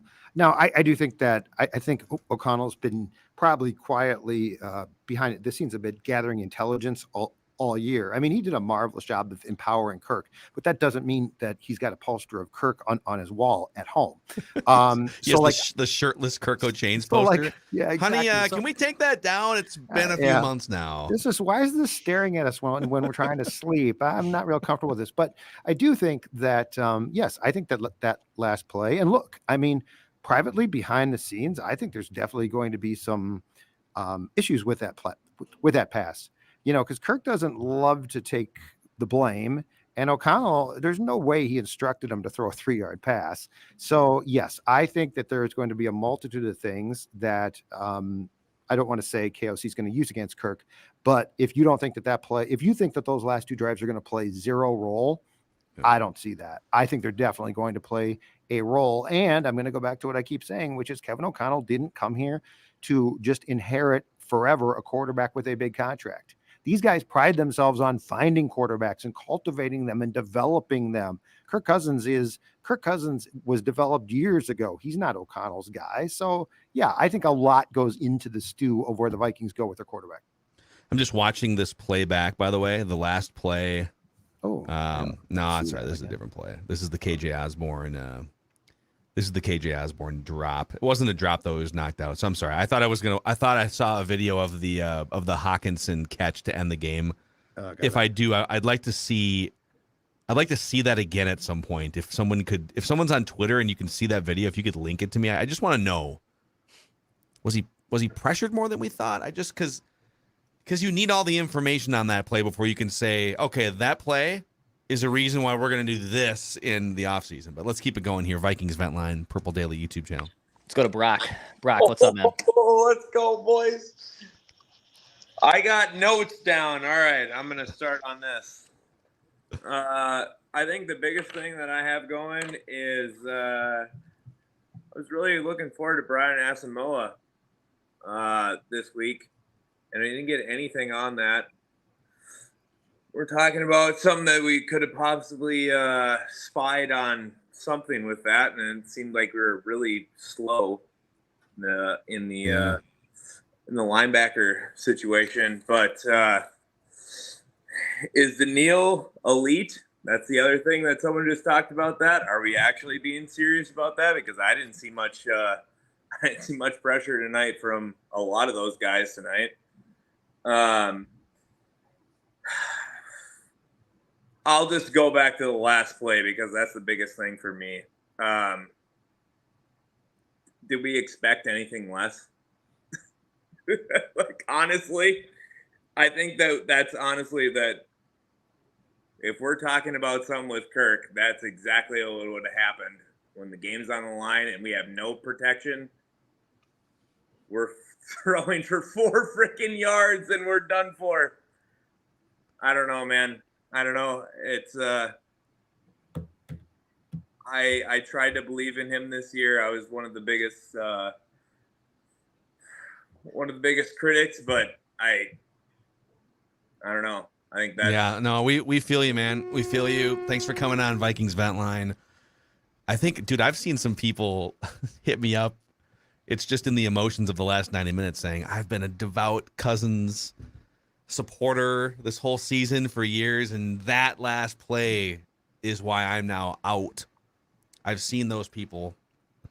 It's very interesting, but I will say this. We should throw this out there, that we have spent the last couple months, and we should stick to this today, even though he drove us crazy with that last play.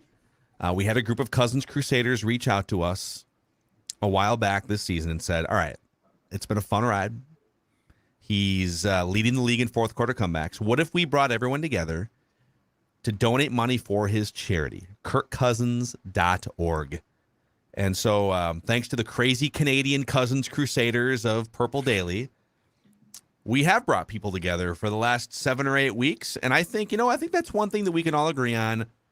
Whatever happens going forward, to celebrate this great season, kirkcousins.org. If you are a fan or you want to pitch in $5 or $50, just put in the little message section as you click the donate button that you are one of the Cousins Crusaders of Purple Daily, so they know where that money is coming from. And then turn around and go straight to the official sports bar of the Sports Dad, Judd Zulgad. That would be our friends at Park Tavern in St. Louis Park, Minnesota. What's funny was I was there on Friday enjoying some, shockingly, Surly's with a friend.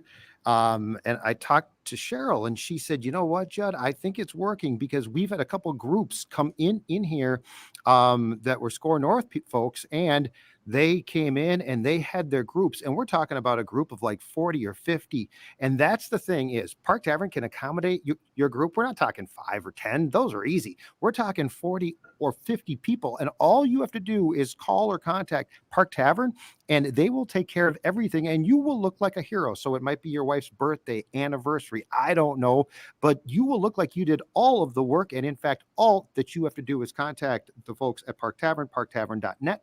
952-929-6810, 952-929-6810, parktavern.net. Get the ball rolling on that party and then take all of the credit. And if nothing else, stop by the bars there, pick up a drink, or go in bowling. Great place to go. Park Tavern in St. Louis Park, right off of Louisiana Avenue South. I just watched the thank you to all the people that sent me. Did you get it on Twitter? The play. Yeah, I mean, it was a standard drop back, a little bit of pressure on the left side. The pressure did not impact what he did on that play. He saw Justin Jefferson covered, quote unquote covered, and he checked down to TJ Hawkinson. So it wasn't like, oh my God, Bradbury's getting. I mean, there was a little pressure on the backside, sure, but it didn't. He didn't like feel the pressure and panic. He dropped back. He moved off his primary read, and he threw it to TJ Hawkinson. So that settles that. All right, let's keep it rolling here, Dex. Vikings Vent Line, Purple Daily YouTube channel, therapy session. Clay, what's up, man? You're on Vikings Vent Line. What's up? All right, Hey, I got like 3 main ideas. First is I don't think Kirk was a problem here. He had an excellent season. I thought top 8 quarterback season, in my opinion, this year. For like the years coming, I think Kwesi was, I don't know, put us in a bad position to succeed for the upcoming years, because now we're stuck with a lot of big contracts. And we need to go young now, because a lot of those guys like Cook, Cousins, Zadarius Smith's old, Danielle Hunter's getting old, and Harrison Smith. So, like, we got to move around those contracts, which is going to be hard for us to do. And then I think Kevin O'Connell he was awesome this year, I thought. And I agree with what you guys were saying, is that he came in. Now it's his time to find the next quarterback. So that's all I really had to say. Yeah, thank you for coming on and waiting. I think a lot of people have been waiting for a long time to get on here. We appreciate your patience as well. Yeah, I mean, that's the thing. Like, Kwesi is going to have to. There's some stuff to untangle here, and there's not a lot of draft capital, so this is going to be Rubik's Cube for Kwesi in the next, I don't know, 2 to 4 months or so. Who's next on Vikings Vent Line, Dex? All right, let's we'll keep it moving here. We'll go to David next on. Hey guys, how's it going? I'm a long-time listener. Unfortunately, I live on the East Coast, so I don't get to see the Vikings unless they're on national television. But I got a couple of takes that I want to talk about. First of all, this is still Rick Spielman's team. You know, he's still got his hands over it. And it's basically, like I said, it's the same team, just with different coaches. I'm still not sold on KOC. I think he's kind of affable. You know, affable guys are too nice. They get pushed around. And I don't think he has the killer instinct, you know, let's say like Belichick has, or some of the other coaches. One of the other things is we need a lot of work. There's got to be some wholesale changes done on both sides of the ball, especially the defense. You know, if we had a halfway decent defense, you know, we could have been the number 1 seed. But, you know, it was a remarkable season. I mean, who could expect us to get this far? Did any of us think we'd be 13-4? I didn't, you know. One other thing that I wanted to talk about was, let's see, Kwesi. I hope Kwesi learns from Rick Spielman's mistakes. I don't know about you guys, but I'm not a big fan of trading down and sacrificing quality for quantity. And I think that's a very bad way to run a team. We see how it went with Spielman. I hope Kwesi learned this lesson this year. I mean, granted, Seen and some of the other guys were injured, but I don't think that's the way to run a team. I think, you get a spot in the draft. You go for the best guys available. And if you're lucky, you find a diamond in the rough. But to trade a top pick for multiple picks that don't really work out, and, you know, one of the things I was really concerned about was Ed Ingram. I mean, how many times a game can we watch this guy step on Kirk Cousins' feet and watch Kirk fall back? You know, one of these days he's going to step on Kirk's feet, he's going to fall back and slam his head on the turf, and we're going to wind up having to get another quarterback. Kirk will be on concussion protocol. But anyway, that's my beef. That's all I got to say. No, David, thank you for coming on, man. Yeah, expressing frustration that a lot of fans, I think, feel today after a season-ending loss. Let's keep it going here. We've said enough, I think. Let people express their frustrations. Let's go to Mark. Mark, what's up? Hey, guys. Probably one Hey, of the man. few fans on tonight that made it to the Giants whiteout event, and disappointed to see them lose it again tonight. And I know you guys have hammered home the defensive issues. I kind of want to approach the whole side of the NFL involvement with referees and your guys' thoughts on maybe future enhancements with AI use instead of actual people that make mistakes quite often, and especially during this game. I counted 2 solid 12 men on the field from the Giants that never got called. I think there were 4 times, but I could really only go back and find the 2, plus multiple missed calls, multiple bad calls, mostly in the Giants' favor. Couple in the Vikings, but what are your guys' thoughts on how the refs did tonight? Well, there was also the very questionable Dexter Lawrence roughing of Kirk Cousins that they gotta. You know, about that I don't know. Did you think the ref stood out as a huge? No. I don't know. No, if the roughing the passer call had led to a touchdown, it probably changes that. But I think overall, with a lot of new refs in the league, that refereeing has been a problem this season. It did not strike me as a problem in this game. Yeah. Like, I think there's problems, bigger picture. I don't look at today's game and say that the refs impacted it to the point of they like swung it in any way. I agree. I wish I could fight and spar on that, but I can't. All right, who's next on Vikings Ventline? All right, let's go to Rose 42. Rose 42, what's up, man? Hey guys, I don't know that I necessarily have a ton to add in terms of all the football talk. I think everyone's done a great job of that. A few things, just kind of watching the game. I was just kind of curious. Judd, you were at the game. You're at the game right now, right? Or at the stadium? Yep, I'm in the press box. Just maybe how tense it was at the very beginning when it seemed like, because we kind of had the flashbacks to the Eagles game, I think, where we scored that first easy touchdown and it looked like it was maybe just going to slip. And then the other thing, I was just kind of curious as to how many people, when we got the ball back with 8 minutes left in the fourth quarter, immediately started thinking about the potential extra point kick. And then I don't know if anybody's talked about that. Like, does that just kind of slide with all the Kirk Cousins talk? Like, will Greg Joseph be the kicker next year? And then kind of because me and my wife were kind of joking too, like what was he thinking with 8 minutes when he gets a lot of crap all the time, but it's like it's setting up for him to be like, well, I'm going to have to save us again with the extra point and then probably again with another field goal. Yeah, just kind of wondering what those are kind of my questions. And thanks for the good season. Yeah. Thank Rose you, man. 42. Appreciate Thank that. you, man. Appreciate it. There was really no so as far as that went, because the Vikings were down by a touchdown and got the ball back, I think the pressure or the tenseness of the crowd had at that point in time nothing to do with Joseph, and it had everything to do with that possession. Yeah. The difference between the Philadelphia game, which of course was played there in 2017, and this game was the shocking nature was the Vikings scored first in that game in Philadelphia, and then this really good defense just collapsed. This was like when the Vikings scored and the Giants immediately counterpunched, this was more of a here we go feeling. So like it wasn't this letdown of what happened to our defense. The disappointment in the defense is that they didn't do anything different. But, Zim's defense in 2017 was the calling card of that franchise. This was much more Jefferson, Cousins, and if the defense didn't give up points, you were actually thankful. So a very different feeling. I can tell you that if they had scored a touchdown on that last drive, I would not have left it up to Greg Joseph to tie it. I would have gone for 2. You would have gone for the win. Mm-hmm. I'm the biggest Greg Joseph stan on this planet, and I also would have gone for 2 at that point. Wow. Yeah. And even though there's the new playoff rule where the only way the team can walk it off now is with a touchdown and a 2-point conversion, so that has been added this year, I still would have went for 2. I would not have chanced anything else to the defense. Go for the win, dude. Go for the win. Why not? That's right. The new overtime rules in the playoffs. So you can in the overtime you can score a touchdown, kick an extra point, and the other team gets it back. Or you can score a touchdown, go for 2. Yep. And straight up win the game. Correct.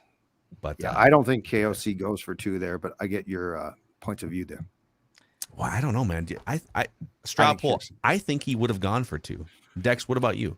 Yeah, I think he would have.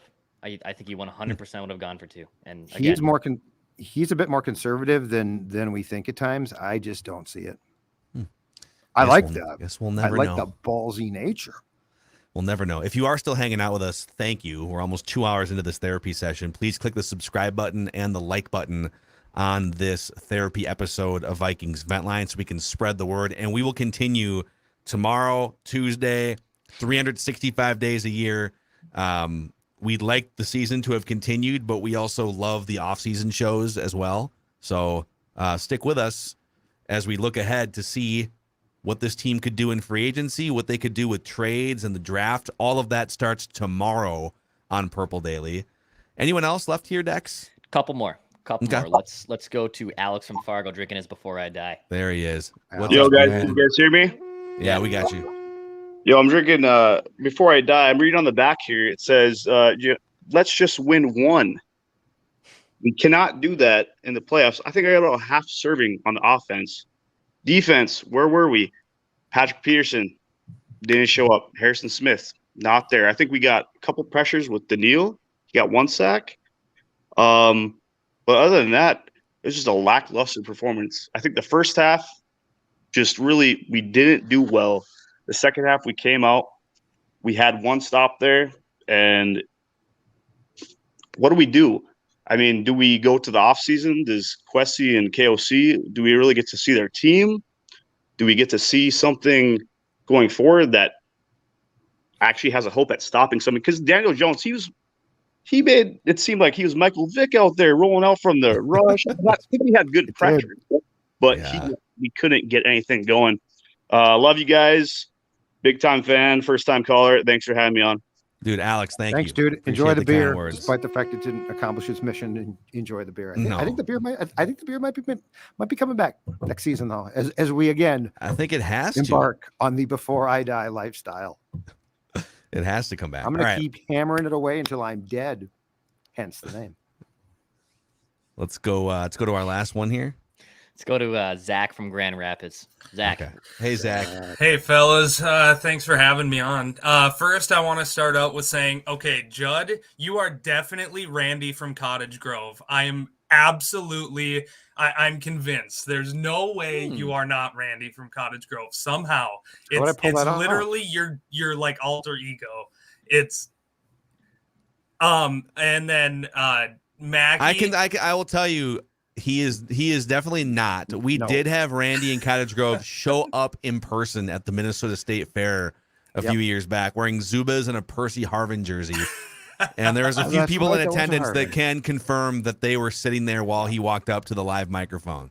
Yeah. He's just so like mythical. I don't know. It's awesome. I hope he's okay. I have not seen if he's tweeting or what. Yeah.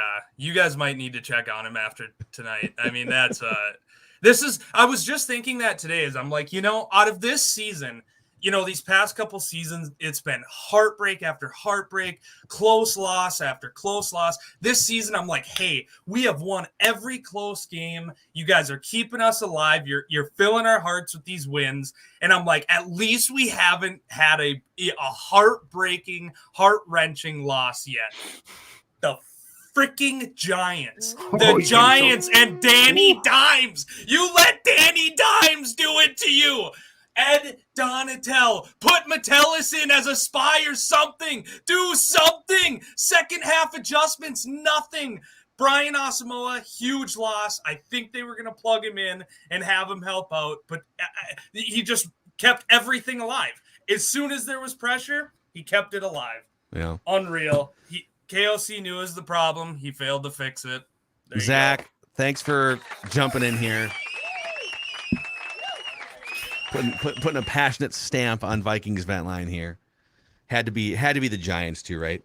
Had to be the Giants, the 41 donut architects. Oh yeah, from this is 20 now years ago. now 1-3 in playoff games against the Giants, right? Yep. Twice in the 90s, then the 41 donut, and then today. I believe I saw that the Vikings are now, well, not now. They've been, along with the Texas Rangers, the longest running American sports franchise to not win the championship in the 4 major sports. That the Rangers and the Vikings go back to like 1961, and no one else has been around. Senators, that's right.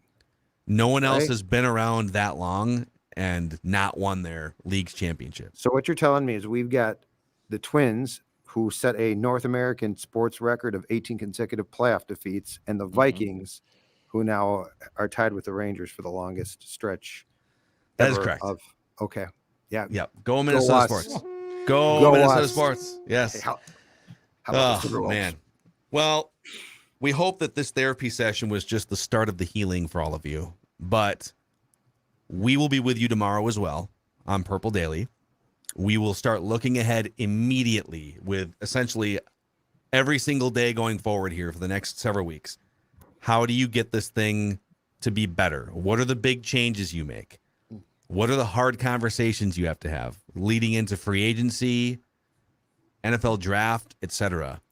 And who are the defensive coordinator candidates that could replace Ed Donatel in the next couple of weeks, assuming that they make a move there? There's a million different things we can get into looking ahead, and it all starts tomorrow on Purple Daily. So this is not the end of the season for the Vikings. This is the beginning of the offseason for Purple Daily and Score North. And we're excited. I think we maybe thought and we're hopeful that this season would go further, but we're here to pick up the pieces and look ahead immediately. We got ideas. We Yes, always have we do. ideas. We're Yes, we filled do. with good ideas. Any final thoughts from you guys after this season-ending loss here by the Vikings? Defense was despicable, and you threw 3 yards on 4th and 8. That's I'm not going to get past that for a while. Yep, for both those things. Oh, Yep. yeah. Ed Donatel, aging defenders, and Kirk Cousins shriveling in a huge moment. I have seen now a few people pointing out that the play design, having 3 receivers run fairly deep with 2 outlets well short of the sticks, a running back and a tight end, was not the best play design, that maybe you would have multiple routes that were closer to the sticks. All right. I'm not going to fight you on that. But here are the deep routes. Throw to one of them and see what happens. So I sort of hear that, but here's my problem with that. It's providing the cover of absolution again, right? Well, they can't really blame Kirk. Yeah, the play design. No, he proved this year. I mean, that throw to Jefferson in Buffalo was stupid. But you know what it did? Worked. It wasn't stupid though. It's the throw that you have to make in a game on the line situation. But in his mind, it was stupid. In his mind, it's irresponsible. But he made it, and it was a hell of a play, and it worked. Well, congrats. You avoided the interception. You avoided the irresponsible throw at the end of the season. If you are looking for absolution for Cousins, O'Connell, or the Vikings in general, you've come to the wrong place. Starting tomorrow, this is not about absolution. This is not about excuses. This is not about, well, it was a fun season, 13 wins. What more could you want? I wanted a damn first-round victory. It wasn't that much to ask. Yeah. It's not about absolution. It's about solutions. Yes. That's the new motto starting tomorrow. Yes. And perhaps some absolute as well, but that's a whole different story. I'm going home to enjoy a Surly. Bye. All right. Judd's still at the stadium. He's got to get out of there so he can enjoy a Surly. We appreciate you guys for riding this roller coaster with us and making us part of your routine every single Sunday or every single day if you listen to the non-Vent Line episodes or watch the non-Vent Line episodes of Purple Daily. So thank you guys. We appreciate you. For Judd, Declan, Phil, we will be back at it tomorrow on Purple Daily. A little pie chart, some hot takes, and some looking ahead. We'll see you guys there tomorrow.